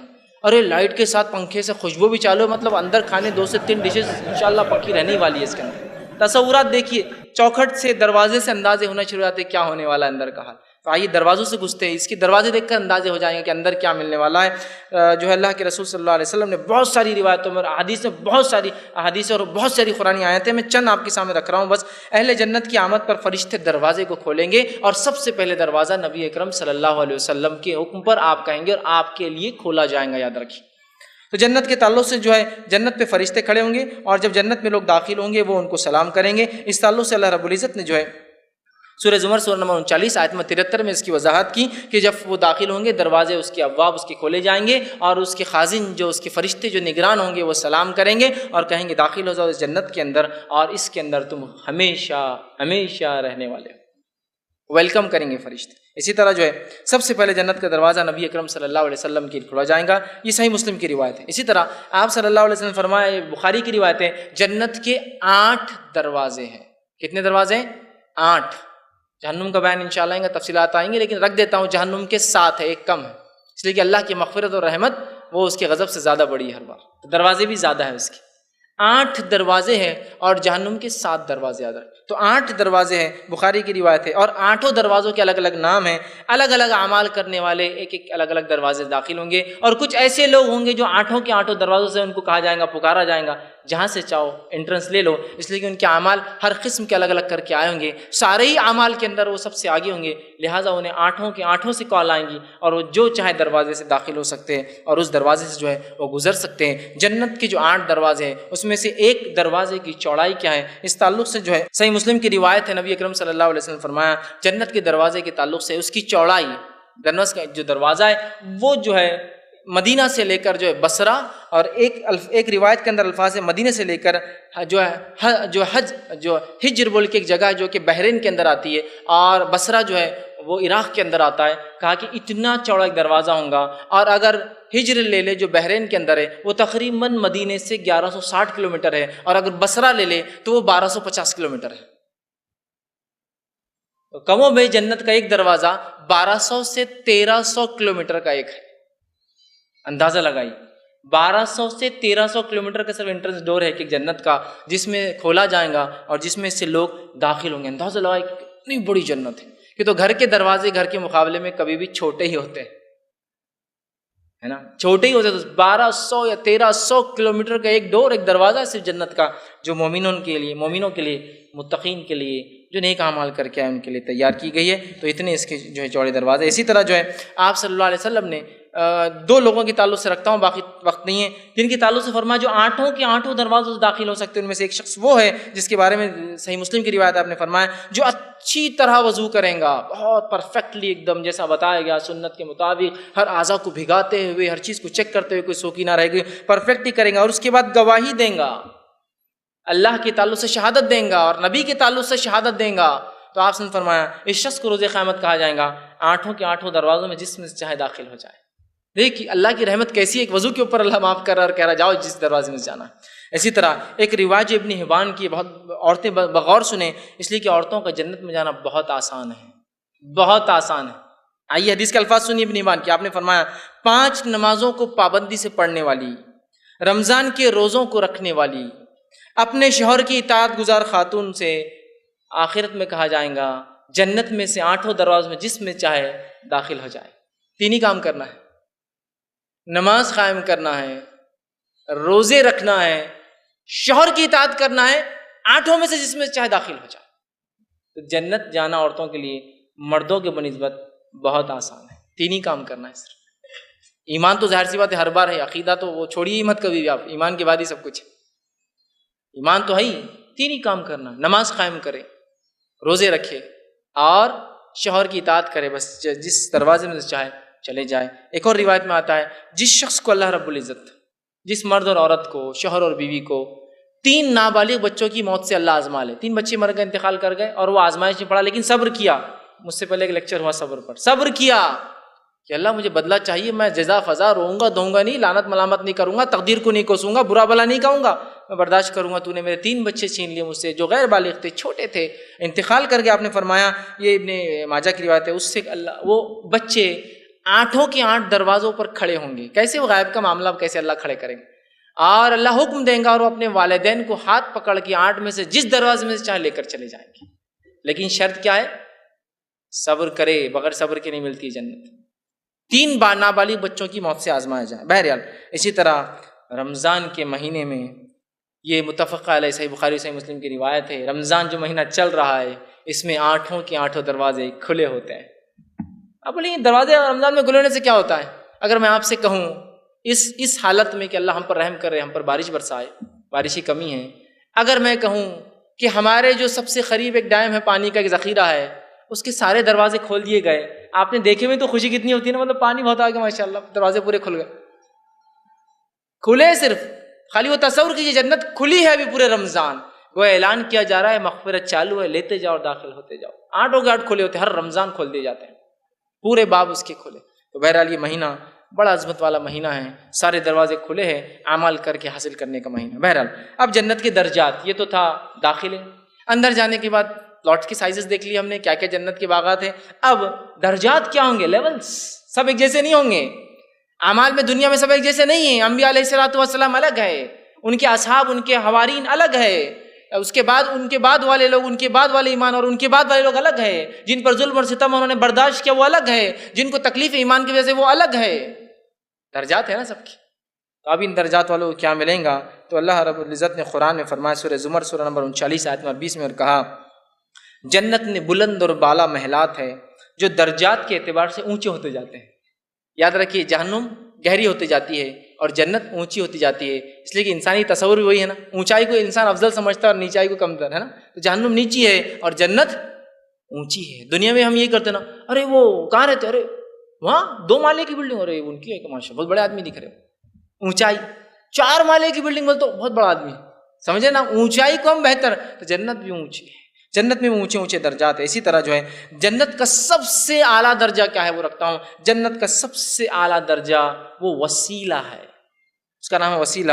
اور نبی اکرم صلی اللہ علیہ وسلم جو ہے وہاں رونق افروز ہوں گے، وہ آپ کا مقام ہے، سب سے اونچا مقام. وہ کیا ہے؟ وسیلہ. اور آپ نے فرمایا جو شخص اذان کے بعد میرے لیے وسیلہ طلب کرے، میرے سے وسیلہ نہیں، میرے لیے وسیلہ، جنت کا یہ اعلیٰ مقام طلب کرے. اذان کے بعد کی دعا، اللہم رب ھذہ الدعوۃ التامہ والصلاۃ القائمہ آتی وسیلہ، وسیلہ کا لفظ ہے، میرے لیے یہ مقام کی دعا کرے تو میں اس کے لیے جو ہے وسیلہ بنوں گا اس دن کہ اللہ اس کو جنت عطا فرما. تو وسیلہ جو میرے لیے کرے تو فرما. جو حدیث میں آتا ہے کہ جنت کا، یہ مسند احمد کی روایت ہے، جو سب سے ٹاپ موسٹ مقام ہے وہ وسیلہ ہے، جہاں نبی اکرم صلی اللہ علیہ وسلم جلوہ افروز ہوں گے، وہ آپ کا مقام ہوگا، آپ وہاں رہیں گے. اسی طرح جو ہے جنت کے 100 سے زیادہ درجات ہے، جامع ترمذی کی روایت ہے، اس میں چند باتیں ملتی ہوئی ہے. جنت کے 100 سے زیادہ درجات ہیں، 100 سے زیادہ درجات ہے، کیٹیگریز ہے مومنوں کی، ایمان کے 100 زیادہ کیٹیگریز، اور لوگ اس کے اعتبار سے اونچی اونچی اور اونچی اور اونچی اور اونچی 100 درجات میں جنت میں رہیں گے. اسی طرح جو ہے ہر جنت کے اندر جو ایک مقام سے اگلا مقام ہوگا اس کا فاصلہ زمین اور آسمان کے برابر ہے. اتنا فاصلہ ہے کہ جنت کا ایک مقام پر رہنے والا اگلے مقام کو ایسا دیکھیں گا جیسے آپ صلی اللہ علیہ وسلم فرمایا تم میں سے کوئی شخص دنیا میں رہ کے تارے کو دیکھتا ہے.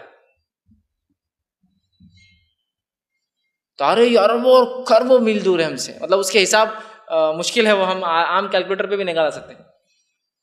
بلینس نہیں، ٹریلینس آف لائٹ ایئرز دور ہوتے ہیں، اتنا کہ اس کا حساب ممکن نہیں ہے، ایسا عام اعتبار سے ہم کر نہیں سکتے. بڑے بڑے ملکوں کے پاس اتنا پیسہ نہیں ہوتا، اور ٹریلین جب کوانٹٹی چلے جاتی ہے تو اتنے دور ہیں. تو کہا ایک مقام جو 100 مقام ہے، ایک سے دوسرے کو جب مومن دیکھیں گے تو ایسا دیکھیں گے جیسے تارا جھلملاتا ہے نا، ارے وہ ان کا مقام وہاں ہے، وہاں رہ رہے جھلمل تارے کے جیسے. 100 مقام میں سے فاصلہ دیکھیے کتنے بڑے بڑے مقامات، کیسے درجے ہیں. تو ایک سے دوسرے کا فاصلہ آسمان و زمین کے برابر ہوں گا. جنت سے سب سے اوپر والا درجے کا نام فردوس ہے، سب سے ٹاپ موسٹ مقام فردوس ہے، اور فردوس میں سب سے اونچا مقام وسیلہ ہے. تو سب سے اونچا فردوس ہے، اور فردوس عرش کے نیچے ہے، اور فردوس میں بھی جو سب سے بیچ کا حصہ ہے وہ وسیلہ ہے، جہاں نبی اکرم صلی اللہ علیہ وسلم کا مقام ہے. تو سب سے اونچا مقام فردوس ہے، اور وہاں سے 4 نہریں جاری ہوتی ہے. اس فردوس سے 4 نہریں نکلتی ہے جو ساری جنت میں سرکولیٹ ہوتی ہے، وہاں پھیلتی جا کے، جس سے لوگ فائدہ اٹھائیں گے جنتی لوگ، وہ نکلتی ہے. ہر مومن کو اللہ تعالیٰ سے جنت کا سب سے اونچا درجہ آپ نے فرمایا مانگنا چاہیے، اور اس لیے آپ نے حدیث فرمایا جب بھی اللہ سے مانگو تو جنت الفردوس مانگو، اس لیے کہ فردوس اللہ کے عرش کے بالکل نیچے ہے، اللہ کے عرش کے بالکل نیچے. اور اللہ کا عرش یہ اللہ کی سب سے بڑی مخلوق ہے، اس سے بڑی کوئی چیز نہیں یاد رکھی. اللہ کا عرش اللہ کی سب سے بڑی مخلوق ہے، یاد رکھیے. ٹھیک ہے بہرحال. تو یہ بتائیں. اسی طرح جو ہے صحیح مسلم کی روایت آپ نے فرمایا نچلے درجے کے جو محلات ہوں گے، لوور لیول کے جو جنتی لوگ ہوں گے، نچلے درجے کے جو محلات ہوں گے، وہ جو ہے اگلے درجے کی محلات کو ایسا دیکھیں گے، مقام کو، جیسا تم میں سے کوئی ایک دنیا میں سے ستاروں کو دیکھتا ہے. لیکن پہنچنا بہت آسان ہے، ٹیکنالوجی بہت ایڈوانس ہوگی، پہنچنا بہت آسان ہے. پہنچیں گا بھی پلک جھپکتے ہوئے بھی، اور دیکھیں گا لیکن ڈسٹینس اتنا دور ہوگا. لیکن پہنچنا ہوگا، ایک رشتہ دار دوسرے سے ملیں گے، وہاں جانا ہے تو پلک جھپکتے وہاں پہنچ جائیں گے. وہ بھی ہے لیکن ڈسٹینسز اتنے دور دور ہیں، مقامات اتنے دور دور ہوں گے اور اتنے بڑے بڑے. اسی طرح جنت کے محلات کیسے ہیں؟ چلیے اب وہ گھر جو مل رہے ہیں وہ کیسے ہے، تاکہ اس نعمت کو ہم سمجھیں جس دنیا کے گھر کے لیے انسان سب کچھ کرتا ہے، اور بہت سارے لوگ اللہ ان پر رحم کرے سب کچھ کرنے کے بعد بھی ایک گھر دنیا میں بنا نہیں پاتے ہیں. جنت حاصل کرنے کے بعد اللہ رب العزت لا تعداد ایسے محلات دے سکتا ہے. ادنا سے ادنا محلوں کا تذکرہ اور اعلیٰ سے اعلیٰ دونوں کا تذکرہ کرتا ہوں، کیا ملنے والا ہے. تو جنت کے محلات کے تعلق سے بخاری کی روایت آپ نے فرمایا جنت کے محلات میں تمام برتن سونے کے ہوں گے. اسی طرح فرمایا تمام برتن سونے اور چاندی کے ہوں گے. جنتیوں کے محلات ہر وقت جو ہے دعوتیں چلتی رہیں گی. دنیا میں دعوت کرنے کے لیے خون پسینہ ایک کرنا پڑتا ہے، تو سال میں ایک دعوت کر سکتا ہے. اور مہنگائی کے دور میں تو لوگ ایک دوسرے کو سوچتے ہیں کہ اللہ نے ماشاءاللہ کتنا دیا، کہ دیکھو اس مہنگائی کے دور میں بھی دعوت کرتا ہے. دعوت دن اور رات چلتی رہیں گی. لیکن یاد رکھیں جنت میں بھوک بھی نہیں ہے، پیاس بھی نہیں ہے، لیکن مومن کھائیں گے. ضرورت نہیں ہے لیکن کھائیں گے، یہ بات دونوں یاد رکھیں. ضرورت نہیں ہوں گی لیکن کھائیں گے. دعوتیں چلتی رہیں گی جس کی خوشبو ان کے محلات کو معطر کریں گی، خوشبودار کریں گی. اور ایک روایت میں آتا ہے ایسی خوشبو ان کی محلات میں ہوں گی جس کی صرف خوشبو 40 سال دور تک چلتے رہیں گے، 40 ایئرس کی مسافت تک چلتے رہیں گے. ایسی خوشبو دنیا میں ہوتا ہے نا، چھوٹے موٹے سینٹ مار لے گا 1-2 فٹ آ جائے تو وہ فخر سمجھتا ہے. اود لگا لے جو 2-4 دن رہ جائے اور مہک آ جائے تو بس بہت بڑی بات ہے. 40 سال دور تک کوئی گیس کرے گا ہاں وہ جنتی ایسی خوشبو آ رہی. 40 سال کی مسافت تک وہ خوشبو اس کی صرف چلیں گی. اسی طرح جو ہے جنتیوں کو جو ہے پسینہ آئے گا، یاد رکھیے باقی چیزیں نہیں ہوں گی لیکن پسینہ آئے گا. لیکن پسینے کے اندر مشک کی خوشبو ہوں گی. مشک سمجھتے نا، ہرن ہوتا ہے، ہر ہرن ایک خاص ہرن ہوتا ہے، اس ہرن کے پیٹ میں سے ایک چیز نکلتی ہے. کبھی اگر کسی نے مشک، حقیقی مشک، یہ جو ڈپلیکیٹ حقیقی دیکھا ہو تو وہ سمجھے گا مشک کیا ہوتا ہے. حقیقی مشک اتنا خوشبودار چیز ہوتی ہے، اتنی خوشبودار کہ کئی فاصلے تک اس کی آپ خوشبو صرف سونگھ سکتے ہیں، اتنا مہک ہوتی ہے اس میں اللہ رب۔ تو جو مشک کی جیسا اس میں جو ہے پسینہ آئے گا، اس میں خوشبو ہوں گی، اسی طرح جو ہے جنت میں جو ہے انسان کو تھوک نہیں آئے گا، صرف پسینہ آئے گا، ناک سے اس کی کوئی غلاظت نہیں نکلیں گی، اسی طرح رفع حاجت کی پیشاب پخانے کی ضرورت نہیں ہوگی، صرف پسینہ آئے گا اور کچھ بھی نہیں دوسرا، ٹھیک، اور وہ بھی اتنا خوشبودار ہوگا۔ اور اس کی حکمت یہ ہے کہ جو انسان کھائیں گا وہ پسینے کے ذریعے اللہ اس کو ہضم کرا دے گا، بس اتنا ہی، اور کچھ نہیں رہیں گا اس کے علاوہ۔ اسی طرح جو ہے تمام جنتی جو ہے ایسے ایک دوسرے کے ساتھ رہیں گے جیسا شیر اور شکر، مطلب مل جائیں گے پانی میں جیسے شکر یا نمک مل جاتا ہے، کوئی حسد نہیں، کینہ نہیں، بغض نہیں، تم وہاں رہ رہے کہ ہم یہاں رہ رہے گا، کچھ نہیں، کوئی سوسائٹیل وہ نہیں، سب کو پتا ہے جو مقام ملا ہے وہ اپنے اعمال کے اعتبار سے ملا ہے، سب خوش رہ رہے زندگی، سب کو نعمتیں مل رہی ہیں۔ اسی طرح آپ نے فرمایا کوئی حسد نہیں کرے گا، اہل جنت ہر سانس کے ساتھ آٹومیٹکلی اللہ کی حمد و ثنا ہوں گی، سانس لیا حمد، سانس چھوڑا حمد و ثنا چلتے رہیں گے آٹومیٹک، وہاں کرنا نہیں، وہاں کوئی مشقت نہیں، لیکن وہاں بھی اللہ کی تسبیح کریں گے مومن، سانس لیں گے خود بخود اللہ کی حمد و ثنا چلتی رہیں گی بنا مشقت، کرنا کچھ نہیں، چونکہ جنت وہ جو ہے دنیا دارالعمل ہے، جنت جو ہے بدلے کا گھر ہے، وہ عمل نہیں کچھ، تو خود بخود وہ چلیں گے۔ اسی طرح جامع ترمذی کی روایت آپ نے فرمایا جنت کے محلات سونے اور چاندی کی اینٹوں سے بنے ہوئے، جنت کا سنگریزہ، سنگریزہ سمجھتے آپ؟ سیمنٹ اور ریتی جو ہوتی ہے جو اینٹوں کو چپکانے کے لیے استعمال ہوتی ہے، کہتے ہیں سنگریزہ، وہ موتی اور یاقوت اور پسے ہوئے زعفران کا ہوں گا۔ زعفران معلوم آپ کو کیا ہوتا ہے؟ زعفران ایک پھول ہوتا ہے، اس پھول کے اندر چند پنکھڑیاں ہوتی ہیں نا، اس کے بیچ میں کچھ ایسی لمبی لمبی نوکیں آتی ہیں، اس کو کہتے ہیں زعفران، ہے نا؟ کچھ ایک مثال بھی ہم بس اردو میں رہتی ہے، کوئی چیز کسی کو نہیں سمجھی تو بولتے تیرے لیے زعفران ہے، چھوڑ دے ہوتے کچھ سمجھ میں نہیں آنے والے، زعفران کو کوئی ایسا دیکھے تو سمجھے گا کچھ پنکتیاں پھونک دیں گا اس کو، بہت قیمتی چیز ہوتی ہے۔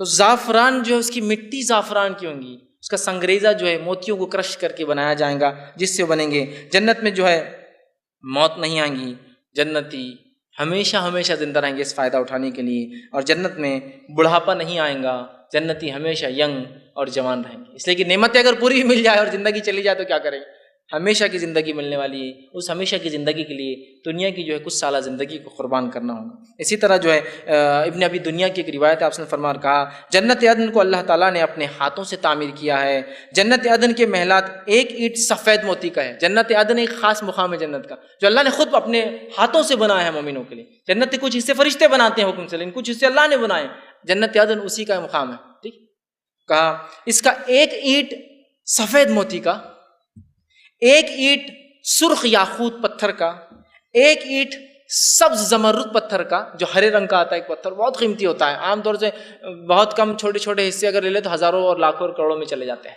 ایک اینٹ موتی کی ہے، ایک اینٹ یاقوت کی ہے، ایک اینٹ جو ہے زمرد کی ہے، اور اس کے اندر جو ہے مٹی کی جگہ مشک ہوں گا، اس کا سنگریزہ لولو جو موتی سمندر کے اندر سیپ سے نکلتا ہے اس کا بنا ہوا ہوگا، اور اس کی گھاس جو ہے جو اطراف میں ہوں گی وہ زعفران ہوں گی۔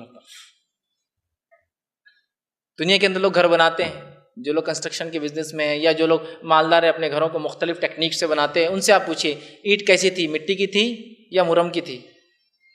مٹی کی اینٹ بچتی ہے، مرم کی اینٹ بچتی نہیں، دھب دھب کرتی ہے، اس سے ہی فضیلت پتہ، ارے مٹی کی اینٹ سے بنا رہے انہوں نے، اس دور میں بھی اتنی مہنگی اینٹ آتی، 10,000 روپے میں آتی، ہو دوسری 5,000 میں آئی تھی سستی والی، اندازہ لگائی موتی سے ایک ایک اینٹ بنی ہے، زمرد پتھر سے ایک ایک اینٹ بنی ہے، یاقوت کی ایک ایک اینٹ ہے، اللہ نے کتنا مومنوں کے لیے تیار کیا۔ یہ تو صرف مالی جو صرف کنسٹرکشن کا معاملہ چل رہا ہے، تو نعمتیں کیسی ہوں گی لازوال، بہرحال کھانے اور پینے کا کیا معاملہ ہو، ایسے محلات بنے ہیں، اور زعفران کی کھیتیاں جس گھاس جیسی لگاتے دنیا میں زعفران لگی ہوئی ہیں۔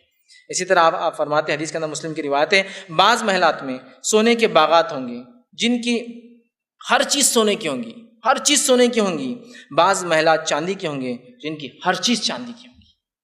جنت عدن تو ایک اسپیشل مقام ہے، اسپیشل لوگوں کو ہے، لیکن کچھ ایسی بھی جنت ہے جہاں موتی اور وہ نہیں گا رہا ہے، دوسرا ہے سب سونے کا، سب چاندی کا، لوگوں کے الگ الگ مقامات، الگ الگ اعمال کے اعتبار سے۔ اسی طرح جو ہے صحیح مسلم کی روایت آپ نے فرمایا جنت کے محلات میں بڑے بڑے جو ہے گنبد خوبصورت سفید موتی سے تعمیر کردہ گنبد بنے ہوں گے۔ یاد رکھیے دنیا میں کوئی انسان گنبد والا گھر نہیں بنا سکتا، نبی اکرم صلی اللہ علیہ وسلم نے فرمایا حدیث کے اندر کہ ایک شخص جو ہے اپنے گھر پہ گنبد جیسا بنا رہا تھا، اسے بتایا گیا کہ اللہ کے رسول نے اس کو ناپسند کیا، اس نے فوراً توڑ دیا، آپ نے پسند نہیں کیا اس کو، لیکن جنت میں گھر گنبد بنے ہوں گے، ڈومز بنے ہوں گے اس میں جو موتی کے بنے ہوں گے۔ اسی طرح جنت کے خیمے، یہ تو کنسٹرکشن کا معاملہ ہوا، گھر کیسے ہوں گے، اس میں خیمے گھر کے باہر آؤٹ ڈور میں آپ بناتے ہیں چھوٹے سے روم، کبھی کبھار بیٹھ جائے، جھولا وولا لگا ہوتا ہے ٹہلنے کے لیے، خیمے جو سائڈ میں ہوتے ہیں گھر سے الگ بناتے ہیں، وہ خیمے کیسے ہوں گے صرف وہ دیکھ لی سن لیجیے تو میں سمجھتا ہوں گھر کیسے ہوں گے کہ تو اس کی بہت تفصیلات نہیں آ رہی ہیں، خیموں سے گھر کا اندازہ لگا لیجیے۔ اب آئیے اللہ رب العزت قرآن میں فرماتا، سورہ رحمان سورہ نمبر 55 آیت نمبر 72 اور 73 کے اندر فرمایا، ہر جنتی کے محل میں خوبصورت خیمے ہوں گے جن میں اہل جنت کی حوریں قیام پذیر ہوں گی۔ آؤٹ سائڈ، اب گھر کے اندر تو ایک الگ معاملہ ہے، باہر جو خیمے لگے ہیں اس کے اندر ان کی حوری ہوں گی، خیمے لگے ہیں۔ اور ایک خیمے کے تعلق سے آپ فرماتے ہیں، صحیح مسلم کی روایت ہے کہ جنت کا ہر خیمہ کم از کم 60 میل کا ہوگا۔ 60 میل، سمجھ رہے ہیں آپ 60 میل کس کو کہتے ہیں؟ 60 میل، میل بہت لمبا حساب ہوتا ہے، ٹھیک، کلومیٹر میں تبدیل کرو تو 1.7 سے اس کو ضرب دینا پڑے گا تو نکلے گا کلومیٹر کا حساب، 100 سے اوپر چلے جائیں گا۔ 60 میل کا ایک خیمہ ہے جو گھر کے باہر ہوگا صرف لگا ہوا، آپ اندازہ لگائیے۔ یہاں دنیا کے اندر کسی پروگرام میں کسی وقت ضرورت پڑنے پر چھوٹا سا منڈپ ڈالے تو کمر ٹوٹ جاتی، خیمہ جو باہر لگا ہوا ہے 60 میل کا ایک خیمہ ہوگا۔ اور اللہ کے رسول صلی اللہ علیہ وسلم فرماتے ہیں وہ جو خیمہ لگا ہوگا نا منڈپ کا، اس میں جو محل ہوگا وہ جو بنا ہوا، وہ 60 میل کے صرف ایک موتی کے اندر تراش کے بنا ہوا رہے گا۔ وہ ایک خیمہ جو 60 میل کا ہے وہ ایک ثابت موتی میں فرشتوں نے تراش کے بنائے ہوئے ہوں گے۔ موتی سفید کیسا خوبصورت ہوتا ہے نا، انداز لگائی کیا خوبصورتی ہوگی اس گھر کی، 60 میل کا اور ایک موتی میں بنایا ہوا، تراش کر توڑ کر اس کو۔ یہ ادنا گھر کے باہر کے لان کے باہر کا سٹنگ ایریا ہے، تو اندر کیا ہوگا گھر کے اندر، جس کے گھر کے لان میں گھس کر ہی آپ اندازہ لگا لے سکتے اندر کی نعمتیں کیا ہو سکتی۔ 60 میل کا خیمہ۔ اسی طرح ان خیموں کے اندر اہل جنت کی جو ہے حوریں ہوں گی اور وہ ان کے منتظر ان کا انتظار کرتی رہیں گی، اور جنتی آدمی جو ہے وقتاً فوقتاً الگ الگ خیموں میں، کئی خیمے ہوں گے، اس کا اسٹیٹس، اس کے اعمال، اس کو اللہ نے کیا عطا کیا، اس کے اعتبار سے کئی خیمے ہیں جن میں وہ وقتاً فوقتاً آتا اور جاتا رہیں گا۔ اسی طرح جنت کے بازار، جنت کے اندر اللہ کے رسول صلی اللہ علیہ وسلم فرماتے ہیں، جو ہے یہ روایت جو ہے صحیح مسلم کی، آپ نے فرمایا جنت میں بازار ہوں گے مومنوں کے، اور وہ جمعہ کے دن لگیں گے، صرف اس دن لگیں گے، جمعہ بازار، جمعہ کے دنوں بازار لگیں گے، لیکن اور جنتی ان بازاروں میں جائیں گے، خرید و فروخت کریں گے، لیکن ان بازاروں میں عورتیں نہیں جائیں گی، یاد رکھیے، جنت کے بازار میں بھی عورت نہیں نکلیں گی، وہ گھر میں ہی رہیں گی۔ اور جنتی جب مرد جنت کے بازاروں میں جائیں گے، بازار میں جائیں گے تو ہوا چلیں گی، آپ نے فرماتے ہیں جب ہوا چلیں گی تو ہوا کے اندر مشک اور زعفران اڑ کر آئیں گی اور آ کر ان کے چہروں پر اور کپڑوں پہ لگ جائیں گی، جس سے ان کی خوبصورتی اور بڑھ جائیں گی اور اسمارٹ ہو جائیں گی اور ہینڈسم ہو جائیں گے۔ جب وہ گھر واپس آئیں گے تو ایک ہوا یہاں بھی بیویوں پہ چل پڑی ہوں گی، وہ بھی خوبصورت ہو جائیں گی۔ جب واپس آئیں گی تو بیویاں کہیں گی آپ تو بڑے حسین اور جمیل ہو گئے، تو شوہر کہیں گا پھر تم بھی کہاں بچی، تم بھی تو بڑی حسین اور جمیل ہوگی ہمارے جانے کے بعد۔ دنیا کے بازار میں گئے تو کالی پیلی ہو کے آنا پڑتا ہوگا، کچرا، دھول، مٹی، دھواں ہے نا، آ کے آپ کو کہیں کریم مل کے بیٹھے رہنا پڑتا کہ یہ سب نکلنا ہے۔ جنت کے بازار میں ایک ہوا چلیں گی جس کی دھول زعفران اڑ کے آ کے لگیں گی، خوبصورتی میں اضافہ کر دیں گی آپ کی۔ اس سے ایک بات یہ بھی پتہ چلتی ہے کہ بازاروں میں جانا ویسے اچھی بات نہیں ہے، اس لیے کہ عورتیں جنت کے بازار میں بھی نہیں آئیں گی۔ حدیث میں واضح الفاظ ہے کہ صرف مرد جائیں گے اور عورتیں گھر میں ہوں گی، یہ بھی خوبصورت ہو جائیں گے بازار جا کے آنے سے، اور وہ اور خوبصورت ہو جائیں گے، اور دونوں ایک دوسرے کو کہیں گے کہ تم تو بڑے حسین جمیل ہو گئے، وہ کہیں گے تم بھی تو بڑی حسین جمیل ہو گئے، ٹھیک۔ اسی طرح جو ہے جنت کے درخت کے تعلق سے آتا ہے، اللہ رب العزت نے قرآن جو فرمایا کہ جنت کے اندر جو ہے، جیسا کہ سورہ رحمان آپ پڑھ لیں، بہت سارے درختوں کے اس میں الفاظ ہیں، جس کے اندر خاص طور سے جو ہے پھل درختوں کے اندر جو ہے کھجور، انار، انگور، اسی طرح کیلے اور بیری کا تذکرہ ہے۔ انار، انگور اور جو بیر ہوتا ہے آپ کا بیر، اور اسی طرح کیلا، یہ جو ہے جنت کے پھلوں میں سے، اور بھی پھل کے تذکرے ہیں لیکن یہ چند پھل میں آپ کے سامنے رکھ رہا ہوں۔ تو جنت کے درختوں کو جو ہے اس کا ایسا معاملہ ہوگا کہ یہ کانٹوں کے بغیر ہوں گے، ٹھیک۔ اسی طرح جو ہے کیلا اور بیری بھی جنت کا درخت ہے، اور جنت کے درختوں کے سائے بہت طویل ہوں گے۔ سورہ واقعہ سورہ نمبر 56 آیت نمبر 27 سے لے کر 32 میں اللہ نے اس کی تفصیلات بیان کی۔ بہت لمبے لمبے سائے ہوں گے۔ کتنے لمبے سائے ہوں گے؟ حدیث کے اندر آتا ہے، آپ صلی اللہ علیہ وسلم فرماتے ہیں، بخاری کی روایت ہے، جنت کے ایک درخت کا سایہ اتنا طویل ہوگا کہ ایک گھڑ سوار 100 برس تک بھاگتا رہے گا تو ایک جھاڑ کے سائے سے نکل نہیں پائے گا۔ 100 ایئرس تک بھاگتا رہے گا، گھوڑا چلاتا رہے گا کنٹینیو، تو ایک جھاڑ کے شیڈ سے باہر نہیں نکلیں گا، اتنے بڑے بڑے اور بہترین درخت جنت میں جو ہے لگے ہوئے ہوں گے۔ یاد رکھیے ان درخت کی اہمیت تو بہرحال کاشتکار جانتے کیا ہوتی، کتنی محنت کرنا ہوتی، تو بھی درخت کتنے بڑھتے اور کتنے دن جیتے، 100 سال تک گھوڑا دوڑے، جو درخت ختم نہ ہو تو کیا حال ہوگا درخت کا، کیا حال ہوگا اس کے پھلوں کا، اندازہ لگائیے۔ اسی طرح جو ہے جنت کے درختوں کے بارے میں آتا ہے کہ جنت کے تمام درختوں کے تنے سونے کے ہوں گے، جامع ترمذی کی روایت ہے، ان کے تنے سونے کے ہوں گے، اندازہ لگائیے کتنے قیمتی جھاڑ ہے۔ اسی طرح جو ہے جنت میں جو ہے کچھ تسبیحات آپ صلی اللہ علیہ وسلم بتائی، جس میں سے ایک تسبیح یہ ہے، ذکر یہ ہے، جس کے کرنے سے آپ نے فرمایا کہ جنت میں درخت لگ جاتے اگر مومن اس کو ذکر کرے۔ یہ روایت ابن ماجہ کی ہے۔ آپ صلی اللہ علیہ وسلم نے فرمایا جو شخص اس کلمے کو پڑھے تو ہر کلمے کے جملے کے بدلے ایک ایک درخت لگ جاتا ہے۔ سبحان اللہ، پھر فرمایا والحمد للہ ولا الہ الا اللہ واللہ اکبر۔ ایک کلمہ ہے، 4 جملے ہیں، چاروں جملے آپ نے فرمایا ایک جملے پہ جنت میں ایک درخت لگ جاتا ہے۔ سبحان اللہ والحمد للہ ولا الہ الا اللہ واللہ اکبر، یہ درخت جو انسان یہ پڑھیں گا آپ نے فرمایا اس کے جو ہے ہر جملے پر ایک درخت اس کے اوپر جو ہے لگ جائیں گا۔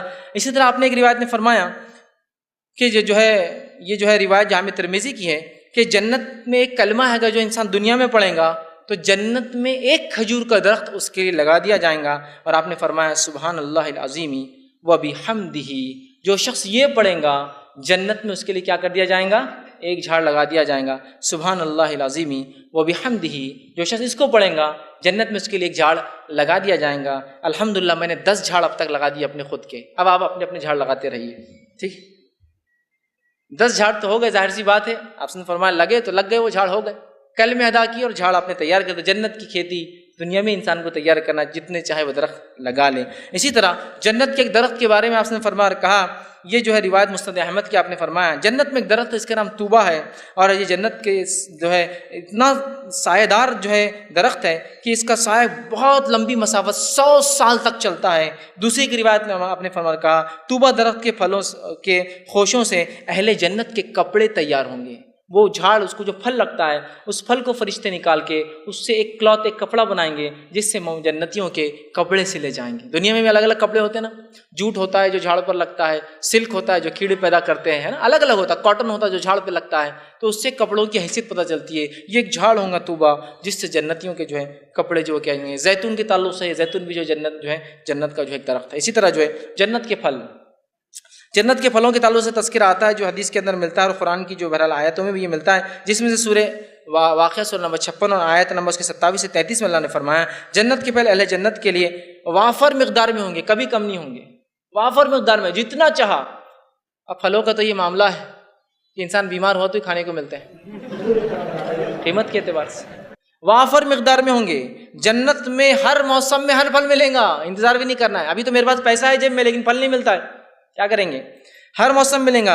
جنت کے پھل جو ہے حاصل کرنے کے لیے اجازت نہیں لینی پڑیں گی کس کو کہ مجھے چاہیے۔ دنیا میں کوئی پھل دیکھے ہوئے تو خالی دیکھتے گزر جانا پڑتا ہے آپ کو، کہ تو بغیر اجازت کھا نہیں سکتے آپ، اجازت نہیں لینی پڑیں گی۔ جنت کے پھلوں کا ذخیرہ کبھی ختم نہیں ہوگا۔ جنت کے پھل جو ہے گلنے سڑنے سے محفوظ رہیں گے، اور کیلا بھی جو ہے اور بیری یہ جنت کے پھلوں میں سے پھل ہے، نہ سڑ رہے ہیں نہ موسم کی ضرورت ہے، جتنا چاہو کھاؤ، اجازت کی ضرورت نہیں ہے۔ اس سے بڑی کیا بات ہوتی ہے؟ بہت سے لوگ اپنی زندگی کے واقعے سناتے ہوں کہ ہم چھوٹے تھے کھیت میں جا کے توڑ کے لاتے تھے، یہ پکڑ کے مارتا تھا، وہ پکڑ کے کرتا تھا، انہوں نے ایسا کیا۔ بہت مشکل ہے، جنت میں کوئی مارے گا نہیں، کوئی اجازت نہیں، جس کے چاہے جتنا چاہے لے لے آپ، کوئی مسئلہ نہیں۔ اسی طرح آپ فرماتے ہیں جنت کے تعلق سے، جنت کی کھجور جو ہے اس کے تعلق سے آپ صلی اللہ علیہ وسلم فرماتے ہیں اور کہتے ہیں یہ مٹکے کے برابر بڑی ہوں گی، دودھ سے زیادہ سفید ہوں گی، اور شہد سے زیادہ میٹھی ہوں گی۔ اور آگے فرمایا مکھن سے زیادہ نرم ہوں گی۔ مکھن ہوتا ہے نا، بٹر کتنا نرم ہوتا ہے، اس سے زیادہ نرم ہوں گی۔ یہ ایک کھجور کا تذکرہ ہے۔ اسی طرح آپ نے فرمایا جنت کے پھل، صحیح مسلم کی روایت ہے کہ جنت کے پھل کا ایک خوشہ اتنا بڑا ہوگا کہ صحابہ کی ایک جماعت کو اگر دے دیا جائے تو آپ نے فرمایا تم اے صحابہ کی جماعت اگر اسے کھاؤ تو قیامت تک کھاتے رہو گے بھی تو ختم نہیں ہوگا، ایک خوشہ صرف۔ دوسری روایت میں فرمایا کہ جنت کا اگر ایک خوشہ دنیا میں لا دیا جائے اور ساری مخلوق بھی کھاتی رہی دنیا کی تب بھی وہ ختم نہیں ہونے والا، اتنا زیادہ، اتنا بڑا، اتنا عمدہ، یاد رکھیے اتنا عمدہ، ٹھیک۔ اور یہ چیز محال نہیں سمجھنا۔ دنیا کے اندر بھی کئی مثالیں آپ دیکھ سکتے، جیسے اللہ رب العزت نے زمزم کو رکھا ہے نا، زمزم ہزاروں سالوں سے چشمہ بہہ رہا ہے، کروڑوں میں لوگ روز پانی پیتا ہے، پھر بھی ختم نہیں ہوتا ہے۔ ایک چھوٹا سا اگر مثال دیکھنا اس نعمت کا تو دنیا میں بھی ایک نعمت اللہ نے ایسی رکھی ہے جو ہزاروں سال سے لازوال بہ رہی ہے، لاکھوں کروڑوں لوگ فائدہ اٹھاتے ہیں، لیکن اس میں آج تک کوئی کمی نہیں ہوتی ہے۔ ہوتا ہے نا کبھی، ارے یار کیسا ہوتا ہوں، تو زمزم کو لے لیجیے، دنیا میں ہی سمجھ لیجیے آپ، 6000 سال سے تو بہ رہا ہے وہ چشمہ، کروڑوں لوگ لیتے ہیں لیکن آج تک کم نہیں پڑا۔ جب دنیا میں اللہ دے سکتا ہے ایسی لازوال نعمت، آخرت میں کتنی اٹھا کے رکھیں گے اس نے۔ اسی طرح جنت کی اب نہروں کی طرف آتے ہیں ہم، کہ جنت میں میٹھے پانی کی خوشبودار، جو کہ سورہ محمد سورہ نمبر 47 آیت 15 میں اللہ نے فرمایا، جنت میں جو ہے میٹھے پانی، خوشبودار ذائقے والے دودھ، ہوتا ہے نا دودھ بھی دنیا میں فلیور والا آتا ہے، ہر کوئی نہیں پی سکتا ہے، لیکن طاقت پیسہ لگتا ہے اس کے، تو ذائقے دار دودھ والی نہریں، لذیذ شراب والی نہریں، اور اسی طرح جو ہے شفاف شہد کی نہریں، شفاف، کیونکہ شہد میں کئی موم آ جاتا ہے، مری مکھی آ جاتی ہے، شفاف کلین ایک دم، کوئی مشکل نہیں، کوئی دھوکہ نہیں دے رہا آپ کو، اس کے اندر شفاف شہد کی نہریں بہتی ہوں گی، اور جنتی لوگ جو ہے اس کا جو ہے مزہ اٹھائیں گے، اس کا ذائقہ لیں گے اور اسے ہمیشہ پیتے رہیں گے، کبھی اس سے دل اچاٹ نہیں ہوں گا۔ آپ کو 2-4 دن کوئی ایک جوس دے دیا تھا، آپ بولتے یار جزاک اللہ، اگر چینج ہو تو زیادہ اچھا ہے، کوئی جسم نہیں پی سکتے آپ، وہاں ہمیشہ پئیں گے، کبھی اس میں اکتاہٹ بوریت محسوس نہیں کریں گے۔ اسی طرح جو ہے جنت کی ایک نہر ہے، اس کا نام کوثر ہے، جس کا پانی آپ فرماتے ہیں دودھ سے زیادہ سفید اور شہد سے زیادہ میٹھا رہنے والا ہے۔ جنت کی ایک نہر ہے، اس کا جو ہے دودھ، جو کوثر کہتے ہیں، ان اعطیناک الکوثر، جو اللہ رب العزت نے اللہ کے نبی کو عطا کی کوثر، وہ یہ ہے، ٹھیک۔ اسی طرح جو ہے اہل جنت جو ہے، آپ نے جامع ترمذی کی روایت ہے، اہل جنت حسب خواہ جنت کی نہروں کو چھوٹی چھوٹی کیریاں بنا کر اپنی جنتوں میں لا لیں گے، بڑی بڑی نہریں بہتی رہیں گی، جنتی جب چاہیں گا اس میں سے ایک سیکشن نکالیں گا اور اپنی جنت کے اندر لے لیں گا، اپنے گھر کے اندر لے لیں گا جب چاہے، ہے نا۔ یہاں کتنی مشکل ہے، صرف پانی کے لیے کتنی مشکل ہوتی ہے، ایک پانی کا نل جا رہا، اس کے لیے اپلیکیشن دینا پڑتا، پھر ایک گڑھا کھودنا پڑتا، پھر محنت مشقت کرنا پڑتا، اس کے بعد بھی کبھی آتا نہیں بیچارہ۔ وہاں نہریں بہ رہی ہیں، اتنی بہ رہی ہے کہ دن اور رات بہ رہی ہے، اور جنتی اپنے گھروں پر جب چاہیں گے کاٹیں گے اور چھوٹی چھوٹی نہروں کو اندر لے لیں گے، جس کو جو نہر چاہیے ہوں گی اپنے گھر میں لے جائیں گا، کوئی انہیں پوچھنے والا اور نہ نہر کم ہونے والی ہوں گی، یاد رکھیں۔ اسی طرح اہل جنت کا کھانا اور پینا کیا ہوگا، تو اللہ کے رسول صلی اللہ علیہ وسلم صحیح مسلم کی روایت میں فرمایا، کہا جنتیوں کو جنت میں سب سے پہلے مہمان نوازی کے طور پر مچھلی کا کلیجہ دیا جائے گا، پہلا کھانا۔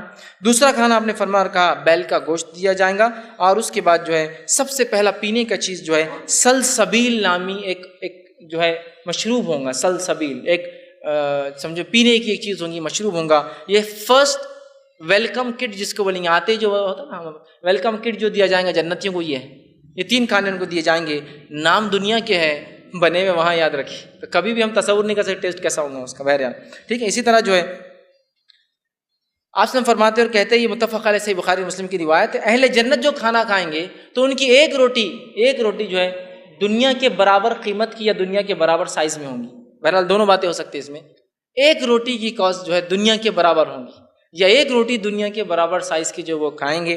اسی طرح یہ جو ہے سورہ مطففین کے اندر سورہ نمبر 83 آیت نمبر 22 سے 27 میں اللہ نے کہا، جنتی اعلیٰ ترین مشروب تسنیم صرف اللہ کے مقرب بندوں کو دیا ہے۔ تسنیم ایک جوس ہوگا جو اللہ اسپیشل تیار کریں گا خاص بندوں کو، سب کو نہیں ملنے والا ہے، اللہ سے دعا کرے جس کو چاہیے کہ اللہ ہمیں عطا کرے، خاص ہے اسپیشل۔ عام جو ملے گا وہ یہ ہے کہ جنت میں خالص صاف شفاف شراب جس کو رحیق کہتے ہیں وہ تمام جنتیوں کو ملیں گے، وہ سب کے لیے، لیکن جو پہلا والا مشروب ہے تسنیم اسپیشل بنا ہوا رہے گا، اسپیشل کیٹیگری کے کچھ لوگوں کو صرف دیا جائیں گا، اور باقی رحیق سب کو ملے گا۔ اسی طرح جو ہے رحیق پینے کے بعد جنتی کے منہ میں جو ہے مشک سے زیادہ بہترین ذائقہ آئیں گا اور خوشبو اس سے نکلیں گی، ٹھیک ہے۔ اسی طرح جو ہے اہل جنت جو ہے ان کے پاس دعوتوں کا سلسلہ کنٹینیو چلتا رہے گا۔ سورہ مریم سورہ نمبر 19 آیت نمبر 62 میں اللہ نے فرمایا وہاں سلسلہ ختم نہیں ہوگا، بس دعوتوں کا سلسلہ چالو ہے۔ اسی طرح جو ہے جنت میں ہر شخص جو ہے وہ جو ہے 100 آدمی کے برابر کھانا کھائیں گا۔ اب اتنی نعمتیں اللہ دے دے اور اگر بھوک نہ ہو تو کیا کریں گا، تو اللہ بھوک بھی دیں گا۔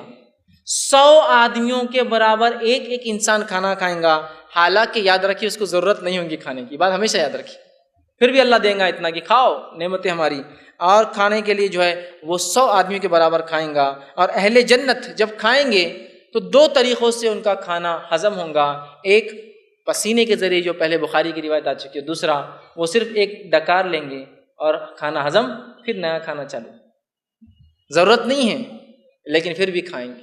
ڈکار اور صرف پسینہ اس کو ختم کر دیں گا اور پھر وہ جو اگلا کھانا کھائیں گے۔ اسی طرح اہل جنت کا لباس و زیور انشاءاللہ ہم اپنے خاتمے کی طرف جا رہے ہیں، کیا پہنیں گے، کہاں رہیں گے، کیسے رہیں گے، کیسے گھر ہوں گے، کیا کھائیں گے اور کیا پئیں گے اور کیسے درخت ہوں گے، کیا باغات ہوں گے اور کیا پہنیں گے، آئیے اس کی طرف آتے ہیں تو انسان کو فائدہ ہوتا ہے۔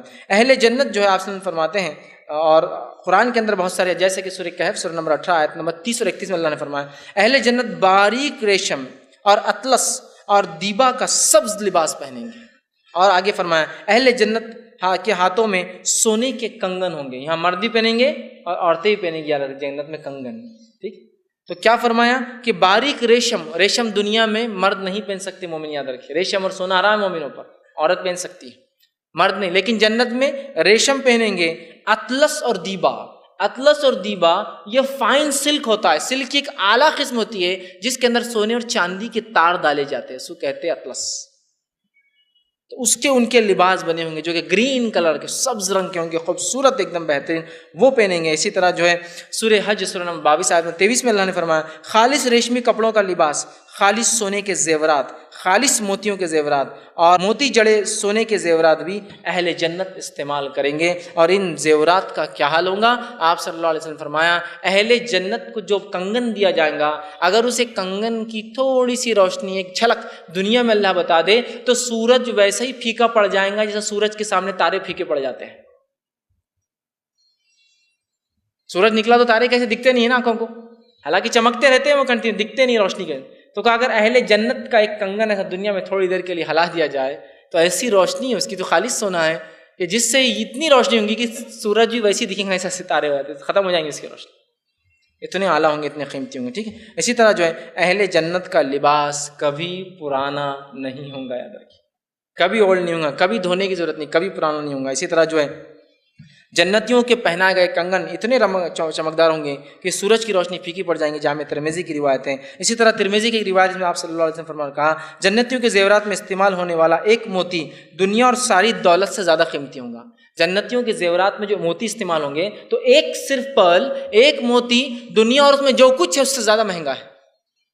اندازہ لگائیے کیسی عظیم نعمت والی جنت اللہ دے رہا ہے صرف دنیا کی چند روز کی زندگی پہ اعمال کرنے۔ اسی طرح اہل جنت کی مجلسیں ہوں گی نا، دنیا میں جیسے ہم بیٹھتے کرتے ہیں، وہاں بھی مجلسیں جمیں گی، وہاں تو کوئی کام کاج جیسی مجلسوں کے علاوہ وہاں نہیں ہے، محنت مشقت کام کرنا، بس دوستوں میں نہ نیند نہ کوئی بات، آرام کی زندگی ایک، تو مجلسیں جمیں گی، وہاں بڑی بڑی محفلیں بیٹھیں گی، کیا ہے کچھ نہیں، بس سوچنا ہے چیز آ جا رہی ہے، کرنا نہیں ہے کچھ، یہ سب تمام چیزیں صرف دنیا کی تھوڑی زندگی کو محنت اور مشقت میں گزارنے کا بدلہ ہے، سوچنا ہے۔ ان کی مجلسیں اور مسندیں بیٹھنے کی جگہیں کیسی ہوں گی، ٹھیک ہے۔ تو یہاں ہم دیکھتے ہیں متقیوں کے بارے میں سورہ رحمان سورہ نمبر 55 آیت نمبر 54 اور 55 میں اللہ نے فرمایا اہل جنت نادر اور نفیس ریشم کے بستروں پر تکیے لگائے اپنے اپنے محلات اور باغات میں جلوہ فروز بیٹھے ہوئے، کوئی باغ میں بیٹھا ہے، کوئی محل میں بیٹھا ہے، کوئی محل کے باہر خیموں میں کے اندر بیٹھا ہے، جہاں چاہے وہ ایک دم ریشم سمجھتے ہیں، ریشم بہت مہنگی چیز ہوتی ہے، ریشم کے ان کے بستر ہوں گے، اس پہ تکیے لگا کے آرام سے ٹیک لے کر بیٹھے ہوں گے۔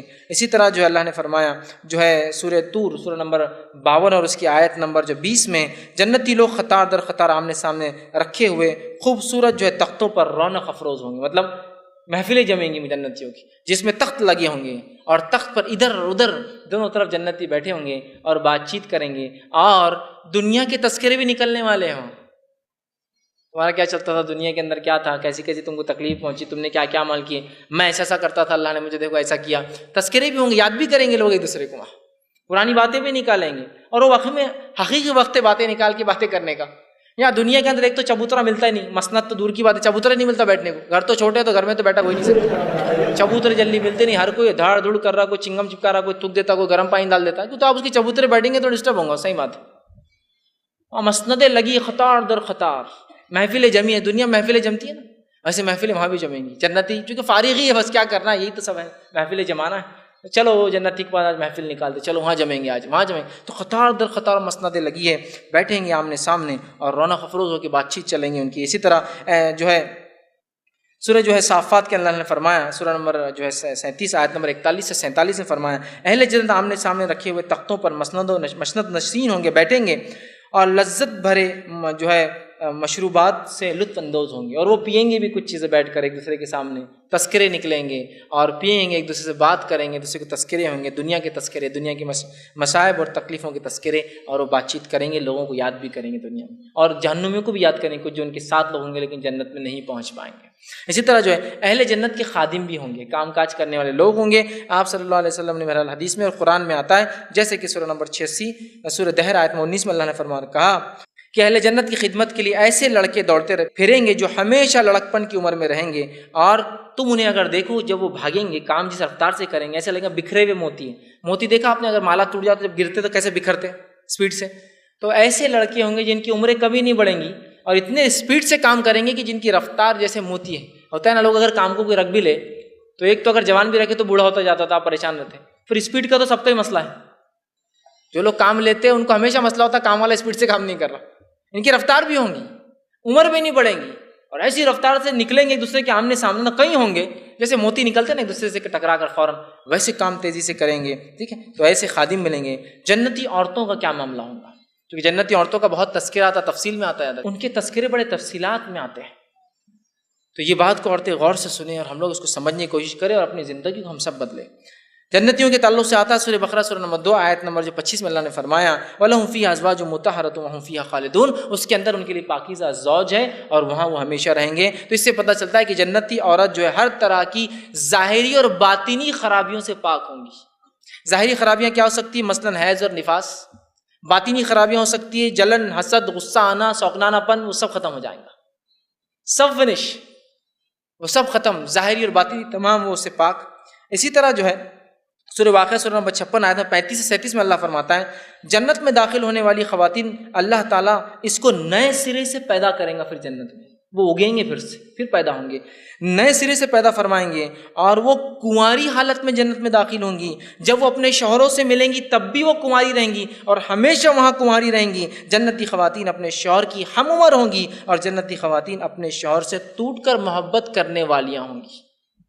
پورا تفصیلات میں اللہ رب العزت نے سورہ واقعہ کا بھی واقعہ پڑھیے، اس میں بیان کیا ہے، یہ عورتوں کا معاملہ ہوگا۔ اسی طرح جو ہے جنتی عورت کے حسن جمال کے تعلق سے جو آتا ہے وہ یہ کہ ان کے حسن جمال اتنا ہوگا کہ اس کے اعتبار سے اتنی خوبصورت ہوں گی کہ جنت کی حوریں بھی اتنی خوبصورت نہیں ہوں گی جتنا جنتی عورت جو ہے وہ خوبصورت، مطلب جو بیوی ہوں گی کسی کی، وہ بنا دی جائیں گی۔ اسی طرح ہم دیکھتے ہیں اللہ رب جو ہے طبرانی کی روایت آپ نے فرمایا کہا ایمان اور عمل صالح کی بنیاد پر جب جو ہے جنت میں داخل ہونے والی جو ہے خواتین مقام اور مرتبے کے اعتبار سے جنت کی حوروں سے افضل ہوں گی، یاد رکھیں۔ اسی طرح جو جنتی خاتون کے بعد میں آپ نے فرماتے صحیح بخاری کی روایت ہے خاتون جنت اگر دنیا میں ایک دفعہ جھانک لے، جنت کی جو عورت کو اللہ پھر بنائے گا، پیدا کریں گا، اگر دنیا میں ایک جھلک دکھا دے، ایک بار جھانک لے، تو آپ فرماتے ہیں مشرق سے لے کر مغرب تک روشنی اور خوشبو پھیل جائیں گی۔ دنیا میں یہی تو چاہتی ہے عورتیں، سب سے خوبصورت دکھوں، ہر کوئی میری طرف متوجہ ہو، اتنا خوبصورت بنا دیا جائے گا اور اتنی خوشبودار اور اتنی خوبصورت کہ مشرق سے لے کر مغرب تک چمک اس کی پھیل جائیں گی اور اس کی خوشبو سے ساری دنیا معطر ہو جائیں گی۔ اتنا کچھ ملنے والا ہے اس دنیا کی زندگی کو صحیح سے گزارنے پر۔ اسی طرح آپ نے فرمایا جو ہے خاتون جنت کا سر کا دوپٹہ دنیا اور تمام جو اس میں چیزیں اس سے زیادہ قیمتی بنائیں گا اللہ۔ ایک دوپٹہ، ایک دوپٹہ ٹکڑا ہوتا ہے کپڑے کا، پورا کپڑا بھی نہیں ہوتا، اتنا قیمتی ہوگا کہ دنیا اور اس میں جو کچھ اس سے زیادہ مہنگا ہے۔ ہر عورت چاہتی ہے نا سب سے مہنگا لباس پہنے، اس سے مہنگا کچھ نہیں ہو سکتا، اتنی نعمتیں ہیں۔ اسی طرح جامع ترمذی اور صحیح مسلم کی روایت میں اللہ کے رسول صلی اللہ علیہ وسلم نے کہا جنت میں ہر جنتی کا نکاح دو بنت آدم سے ہوگا، دو بیویاں اس کے کم از کم آدم کی اولاد سے ہوں گی۔ اس طرح فرمایا جنت جو ہے خاتون جنت بیک وقت جو ہے 70 جوڑے پہنیں گی، 70 کلوتھ ڈالیں گی، 70 جوڑے پڑیں گی، اور اس قدر عمدہ اور نفیس وہ کپڑے ہوں گے، اس قسم سے باریک اور اتنے اچھے انداز سے بنائیں گے کہ اس کے بعد بھی ان کے جسم اندر سے نظر آئیں گے، اتنے خوبصورت کپڑے ہوں گے۔ اور جنت کی عورت کو اللہ اتنا خوبصورت بنا دیں گا، مسلم فرماتے ہیں اتنا خوبصورت کہ جب جنتی اپنے بیوی کو دیکھیں گا تو اس کے ہڈی کے اندر جو غدہ ہوں گا، اس میں جو رگیں ہیں وہ بھی دیکھ پائیں گا، بون میرو بولتے ہیں نا، ہڈی کے اندر جو نسیں ہوتی ہے غدہ، وہ تک اس کا خوبصورتی سے باہر دکھیں گا، ہے نا۔ کچھ عورتیں ہوتی ہیں جن کا رنگ بہت گورا ہوتا ہے، جس کی وجہ سے کبھی وہ کچھ کھا لے تو یہاں نظر آتا ہے، اگر لال چیز کھائے پان وغیرہ تو دکھتا ہے، لوگ بولتے ہمارے نانی تو اتنے خوبصورت تھے، دادی فلاں تھے، ہمارے امی ایسے تھے، پان کھا لے تو یہ چمکتا تھا، ٹرانسپیرنسی، مطلب اتنے خوبصورت تھے کہ دکھتا تھا کہ یہاں لال کچھ کھایا ہے. ہوتے ہیں لوگ خوبصورت، اتنا خوبصورت اللہ کر دیں گا کہ ہڈی کے اندر کی نسیں دیکھ پائیں گے، اتنی خوبصورتی اللہ بڑھا دیں گا، مطلب بالکل ایک موتی کے جیسا کہ اندر سے باہر تک شفاف انسان دیکھ سکتا ہے. اتنی خوبصورت جو ہے جنتی بہرحال عورتیں اللہ رب العزت جو ہے ان کو بنائیں گا اور پھر سے وہ پیدا ہوں گی. اسی طرح اللہ کے رسول فرماتے ہیں، مسلم کی روایت ہے، اس میں آپ نے فرمایا کہا جنت میں داخل ہونے والی خواتین اپنے مرضی اور پسند کے مطابق اپنے دنیاوی جو ہے شوہروں کی بیویاں بنیں گی. وہ بنیں گی ان کی، چونکہ جنتی اگر شوہر ہوں گا تو بشرط یہ ہے اگر ان کا شوہر جنتی ہے تو وہ اپنے شرط سے جو ہے اس کے پاس جائیں گی، ورنہ اللہ تعالیٰ انہیں دوسرے جنتیوں سے نکاح کر دیں گے. اگر ان کے شوہر دنیا میں کافر تھے، ایمان والے نہیں تھے، یا کسی وجہ سے نکاح نہیں ہو پایا تو ان کی شادی دوسرے مومنوں سے ان کے ایمانی لیول کے حساب سے کر دی جائیں گی. جس لیول کا ان کا ایمان ہوگا اس لیول کا ان کو شوہر دیا جائے گا اس کے بدلے. اسی طرح جو ہے جن خواتین کے دنیا میں ایک سے زیادہ شوہر رہے ہوں گے، مثلا ایک شوہر سے نکاح ہوا، انتقال ہو گیا، دوسرے سے ہوا انتقال ہو گیا، تیسرے سے ہوا انتقال ہو گیا، ایسی بیویوں کو اللہ آپشن دیں گا کس کے ساتھ رہنا تینوں میں سے، اور وہ اس شوہر کو پسند کریں گی جس کے اخلاق سب سے اچھے ہوں گے دنیا میں.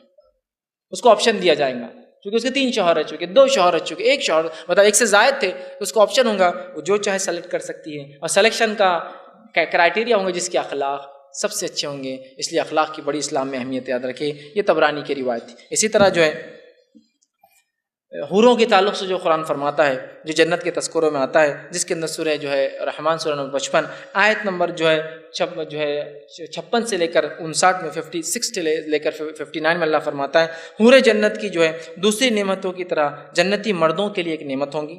بعض حوریں یاقوت اور مرجان کی طرح جو ہے رنگت میں سرخ ہوں گی، لال رنگ کی ہوں گی. اسی طرح بے مثال حسن اور جمال کے ساتھ ساتھ حوریں عفت اور جو ہے حیا کے اندر بے مثال ہوں گی، مطلب بہت عفت اور حیا کے معاملے میں بڑی بے مثال ہوں گی. اسی طرح قرآن نے فرمایا نوع انسانی کی جو ہے حوروں کو اس سے پہلے، مطلب ان حوروں کو انسانوں میں سے اور جنوں میں سے کسی نے پہلے دیکھا نہ چھوا ہوں گا.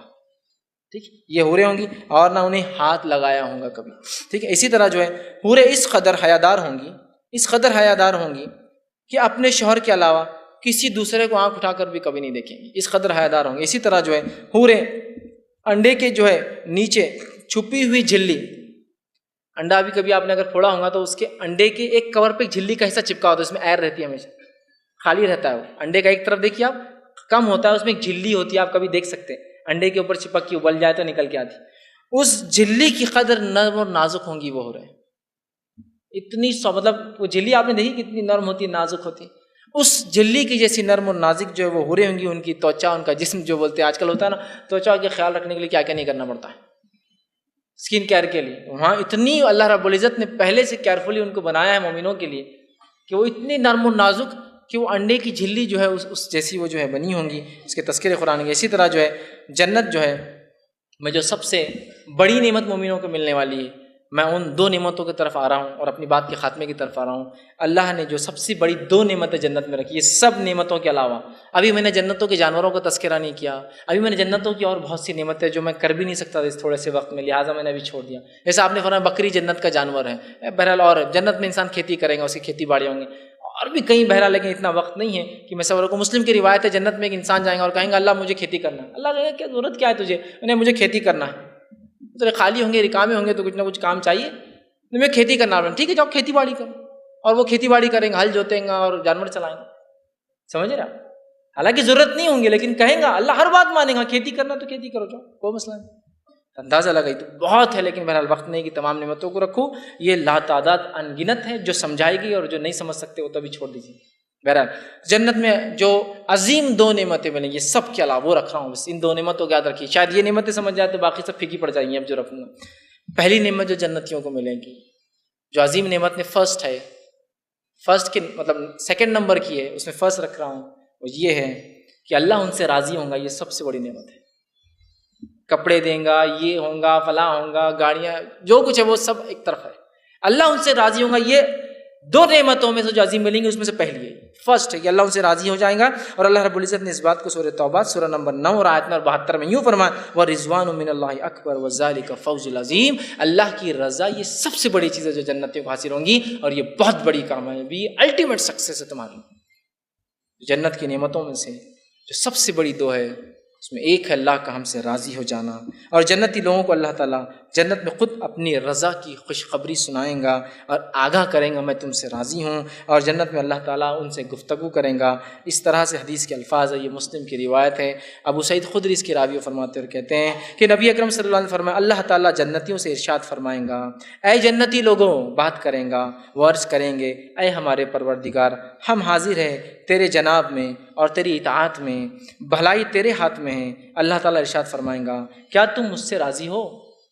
تو وہ کہیں گے، وہ عرض کریں گے اے ہمارے رب، ہم راضی کیوں نہ ہوں گے، تو نے ہمیں وہ کچھ عطا کر دیا جو اپنی مخلوق میں سے اور کسی کو تو نے عطا نہیں کیا۔ اللہ تعالیٰ فرمائیں گا اور کہیں گا تمہیں اس سے زیادہ بہتر چیز نہ عطا کروں؟ وہ کہیں گے، جنتی عرض کریں گے اللہ اس سے زیادہ بہتر اور کیا ہو سکتا ہے، تو نے سب کچھ ہمیں دے دیا۔ اللہ تعالیٰ ارشاد فرمائیں گا میں تمہیں اپنی رضامندی سے جو ہے اس کی آگاہی کرتا ہوں، آج کے بعد میں کبھی تم سے ناراض نہیں ہوں گا۔ میں تم کو آگاہ کرتا ہوں کہ میں سب سے بڑی نعمت تمہیں بتا رہا ہوں، میں تم سے اب راضی ہوں اور آج کے بعد میں تم سے کبھی ناراض نہیں ہوں گا۔ یہ جنت کی نعمتوں میں سے سب سے بڑی نعمتوں میں سے ایک تھی۔ اگلی نعمت دیکھیے اللہ کی جو سب سے بڑی نعمتوں میں سب سے بڑی نعمت ہوں گی بہرحال، اور جہنمیوں کے لیے سب سے بڑا عذاب ہوگا، دونوں ایک ساتھ ہے۔ جنتیوں کے لیے سب سے بڑی نعمت، جہنمیوں کے لیے سب سے بڑا عذاب۔ یاد رکھیے ایک ہی نعمت ہے، ایک کے لیے سب سے بڑی نعمت، دوسرے کے لیے سب سے بڑا عذاب۔ بہرحال چونکہ عذاب کا تذکرہ میں آج نہیں کروں گا، جہنم کا بیان میں رکھوں گا اس بات کو۔ اللہ رب العزت جو قرآن میں فرماتا ہے وہ یہ ہے، جو اللہ رب العزت جو ہے سورہ قیامہ سورہ نمبر 75 اور اس کی آیت نمبر 22 اور 23 سے فرماتا ہے اور کہتا ہے وجوہ یومئذ ناظرہ الی ربہا ناظرہ۔ یہ سب سے بڑی نعمت اللہ کی جو مومنوں کو ملیں گی۔ اس روز کچھ چہرے تر و تازہ ہوں گے، اپنے رب کی طرف دیکھ رہے ہوں گے۔ سب سے عظیم نعمت جو ابن آدم کو جنت میں حاصل ہوں گی وہ اللہ کا دیدار ہے، اور سب سے بڑے عذاب جس سے جہنمی گزریں گے وہ اپنے رب کو کبھی نہیں دیکھ پائیں گے، کبھی نہیں دیکھ پائیں گے۔ اور سب سے بڑی نعمت اللہ جو جنتیوں کو دیں گا وہ اپنا دیدار ہے، یاد رکھیے سب سے بڑی نعمت، اس سے بڑی یاد رکھیے کوئی نعمت نہیں ہو سکتی۔ اسی طرح جو ہے اللہ کے رسول صلی اللہ علیہ وسلم فرماتے ہیں، صحیح مسلم کی روایت آپ نے فرمایا جنت میں جنتی لوگ اس قدر واضح طور پر اپنے رب کو دیکھیں گے، دیدار کریں گے، جس طرح 14ویں کے چاند کو تم دنیا میں دیکھتے ہو، جس کو دیکھنے میں تمہیں کوئی مشقت محسوس نہیں ہوتی۔ حدیث کے الفاظ صحیح مسلم کی ہے۔ ابو ہریرہ رضی اللہ عنہ کے راوی کہتے ہیں لوگوں نے رسول اللہ صلی اللہ علیہ وسلم کی خدمت میں حاضر ہو کر کہا اے اللہ کے رسول صلی اللہ علیہ وسلم کیا قیامت کے روز ہم اپنے رب کو دیکھیں گے؟ رسول اکرم صلی اللہ علیہ وسلم نے فرمایا کیا تم 14ویں کے چاند دیکھنے میں کوئی تکلیف محسوس کرتے ہو؟ کہا بالکل نہیں۔ کہا کیا تم دن میں جب بادل نہ ہو تو کیا سورج کو دیکھنے میں تکلیف محسوس کرتے ہو؟ کہا بالکل نہیں۔ تو عرض کیا نہیں، تو آپ نے ارشاد فرمایا پھر اسی طرح بغیر کسی مشقت کے تم قیامت کے روز اپنے رب کو دیکھو گے۔ یہ سب سے عظیم نعمت ہے جو اللہ رب العزت اپنے بندوں کو عطا کریں گا، اور سب سے بڑا عذاب یہی ہے جہنمیوں کے لیے کہ ان کے رب کو وہ کبھی نہیں دیکھ پائیں گے۔ عذاب تو وہ الگ ہی چیز ہے، لیکن جس نے انہیں بنایا اپنے خالق کے دیدار سے ہمیشہ کے لیے محروم ہو جائیں گے۔ آگے آئیے اللہ کے رسول فرماتے، صحیح مسلم کی روایت ہے، صہیب رضی اللہ عنہ کے راوی وہ کہتے ہیں نبی اکرم صلی اللہ علیہ وسلم فرمایا جب جنتی لوگ جنت میں چلے جائیں گے تو اللہ تبارک و تعالیٰ ارشاد فرمائیں گے تمہیں کوئی اور چیز چاہیے مجھ سے؟ وہ عرض کریں گے یا اللہ کیا تو نے ہمارے چہرے کو روشن نہیں کر دیا؟ کیا تو نے ہمیں جنت میں داخل نہیں کیا؟ کیا تو نے ہمیں آنکھ سے نجات نہیں دلائی؟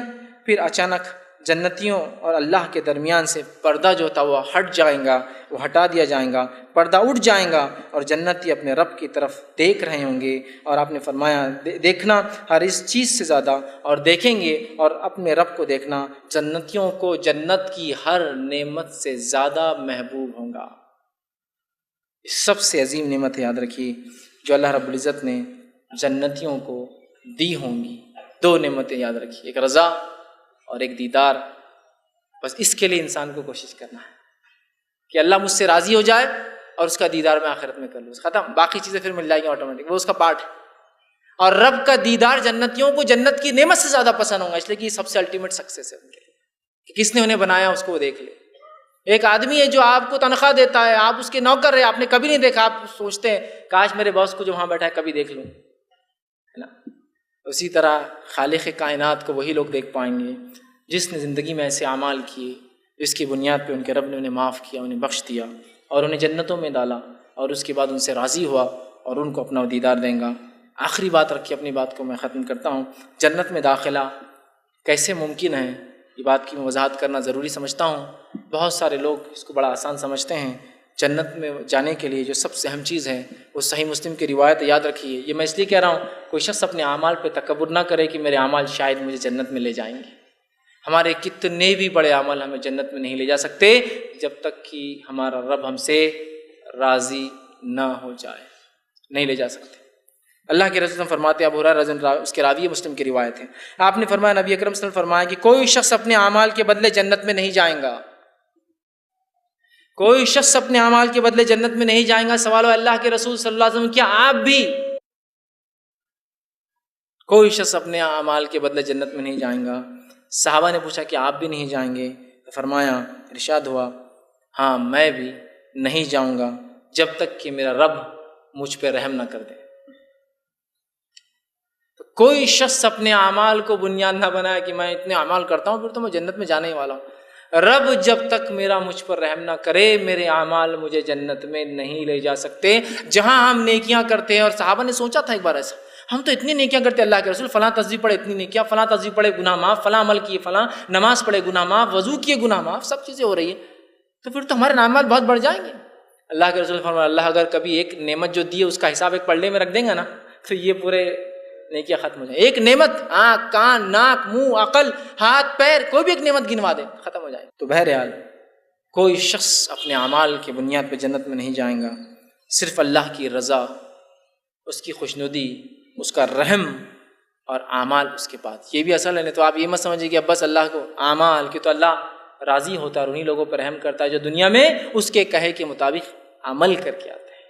یہ بھی ضروری ہے، تو ہم خوب سے خوب اعمال کریں، اللہ رب العزت خوب سے خوب جنت طلب کریں۔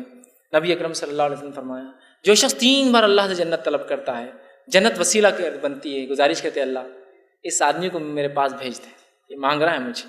اور جو شخص 3 مرتبہ کہتا ہے اللہ مجھے جہنم سے بچا لے، جہنم کہتی ہے اللہ مجھ سے اس کو دور کر دے، میرے پاس مت بھیج، لیکن اس کے لیے اس دعا کے ساتھ ویسے اعمال کی ضرورت ہے، ورنہ اعمال کی ٹوکری اگر خالی رہی تو پھر رحم کہاں سے ہوگا؟ ہاں اللہ کی رحمت مغفرت تلاش کرتی ہے، کوئی تو ایک اعمال بندہ کر لے۔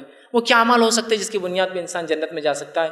انشاءاللہ میں وہ کل رکھنے کی کوشش کروں گا، وہ اعمال جو جنت میں لے جاتے ہیں۔ یہ تو جنت تھی جس میں ہم جانا چاہتے ہیں، لیکن وہ کیا کرنا ہے جس کی وجہ سے جائیں گے، انشاءاللہ وہ کل رکھوں گا۔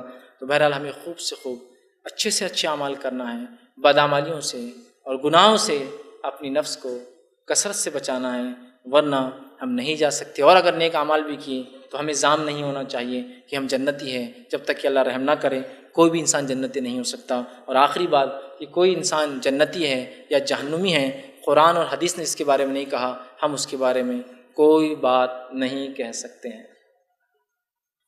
جن کے تعلق سے قرآن اور حدیث نے گواہی نہیں دی، کسی اور انسان کے تعلق سے ہم جنتی ہونے کا عقیدہ پھر نہیں رکھ سکتے ہیں۔ بہت سے لوگ ہوتے ہیں، لوگوں کے لیے دعائیں کرواتے، ایک شخص کا انتقال ہوا، کسی نے ان کے لیے دعا کر اور کہا ان کے جنت کے لیے دعا مت کیجیے، جنت میں اعلیٰ مقامات کے لیے دعا کیجیے۔ میں نے سوال کیا کہ سرٹیفکیٹ آ گیا ہے آپ کے پاس؟ کہا نہیں اتنے نیک تھے۔ ہم نہیں کہہ سکتے، نبی کہہ رہے ہیں مجھے جب تک اللہ کی رحمت نہ ڈھانپ لے میرے اعمال بھی کام نہیں آئیں گے، تو کون ہو سکتا ہے اس کے بعد دوسرا جو ہے مائی کا لال یا کسی ماں نے ایسا بیٹا جنا یا ایسی بیٹی جنی جو کہے کہ میں جنتی ہوں؟ نہیں ہو سکتا۔ تو بہرحال کسی کو ہم ٹیگ نہیں، تو کبھی کسی کو جہنمی ہونے کا بھی لیبل مت لگائیے اور اپنے طرف سے جنتی ڈکلیئر بھی مت کیجیے۔ ہاں وہ اوصاف کا حامل تھا جو اوصاف جنتیوں کے تھے، ہم امید کرتے اللہ اسے جنت دے، دعویٰ نہیں کر سکتے ہم کون تھا اور کون نہیں تھا، چونکہ صحابہ نے ایک شخص کو دیکھا، سب نے سمجھا یہ شخص جنتی ہوں گا، ایسا لڑا جہاد میں، ایسا لڑا، صحابہ نے کہا اللہ کے رسول رشک آ رہا ہے اس پر، یہ تو جنتی ہوں گا، کیا لڑ رہا اللہ کے نام؟ آپ نے کہا یہ جہنمی ہے۔ صحابہ نے کہا جہنمی ہے، یہ تو اتنا کچھ کر رہا ہے اسلام کے لیے۔ کہا جاؤ۔ وہ صحابی کہتے ہیں میرا دل پھر اس پہ اٹک گیا اور میں نے اس کا پیچھا کرنا شروع کیا۔ دوسرے دن جہاد میں پیچھے پیچھے پیچھے پورے دل لگا رہا کہ کیا کرتا ہے کیا کرتا ہے۔ اس نے بہت سارے لوگوں کو قتل کیا اور اس کے بعد آخر میں وہ تاب نہ لا سکا، وہ خود شاید کافر یا منافق تھا، اپنے ساتھیوں کو قتل کر دیا مسلمان کے ساتھ رہ کے، تاب نہ لا سکا، چاقو لے کے اپنا ہی پیٹ پھاڑ لیا۔ وہ صحابی نے کہا اللہ کے رسول آپ نے سچ کہا تھا، اس نے خودکشی کر لی۔ کہا میں نے کہا تھا وہ جہنمی، وہ جنتی نہیں۔ سمجھ رہے ہیں آپ؟ تو یہ غائب کا معاملہ ہے، جنتی اور جہنمی کسی کے اعمال دیکھ کر نہیں بول سکتے۔ ہاں ہم یقیناً ہر کسی کے لیے دعا کریں کہ اللہ جو زندہ ہے ہم اپنے لیے بھی، اور جو مردہ اللہ ہمیں جنت دے اور جنت میں اعلیٰ سے اعلیٰ مقام دے۔ میں اپنی بات کو اسی پہ ختم کروں۔ اللہ رب العزت سے آخر میں دعا ہے کہ اللہ سبحانہ تعالیٰ جو کچھ کہا سنا ہے اسے عمل کی توفیق عطا فرمائے، ہم تمام کے لیے وہ اعمال آسان کرے جو تو چاہتا ہے کہ وہ جنتی ہم بنے، ہم تمام کو جو جنت عطا فرما، جنت میں اعلیٰ سے اعلیٰ مقام عطا فرما، جنت میں جو جنت الفردوس عطا فرما، اور وہاں بھی ہمیں اسی طرح جمع کر جیسا دنیا میں تو ہمیں جمع کرتا ہے۔ ہمارے مرتبوں کو اور مقام کو بلند کر، جنت کی نعمتیں ہمیں عطا فرما، اپنی رضا ہمیں عطا فرما، اپنی رحمت سے ہمیں ڈھانپ لے، اور آخرت میں اپنا دیدار ہمیں کرا۔ جب تک ہمیں زندہ رکھ اسلام اور ایمان پر زندہ رکھ، خاتمہ ہمارا ایمان پر ہو۔ آخر دعوانا الحمد للہ رب العالمین، سبحان ربک رب العزت عما یصفون وسلام علی المرسلین والحمد للہ رب العالمین۔ السلام علیکم ورحمۃ اللہ وبرکاتہ۔ ناظرین اکرام، اسلامک ٹی وی اس چینل کو ابھی تک جنہوں نے سبسکرائب نہیں کیا ہے، برائے مہربانی اس چینل کو سبسکرائب ضرور کریں، اور ہر دن کی اپڈیٹ کے لیے اس کے ساتھ ہی ایک بیل، ایک گھنٹی کا نشان آئے گا، اسے آپ ضرور پریس کریں اور اسے دبا کر آپ ہمارے ساتھ تعاون فرمائیں۔ جزاک اللہ خیر۔ السلام علیکم ورحمۃ اللہ وبرکاتہ۔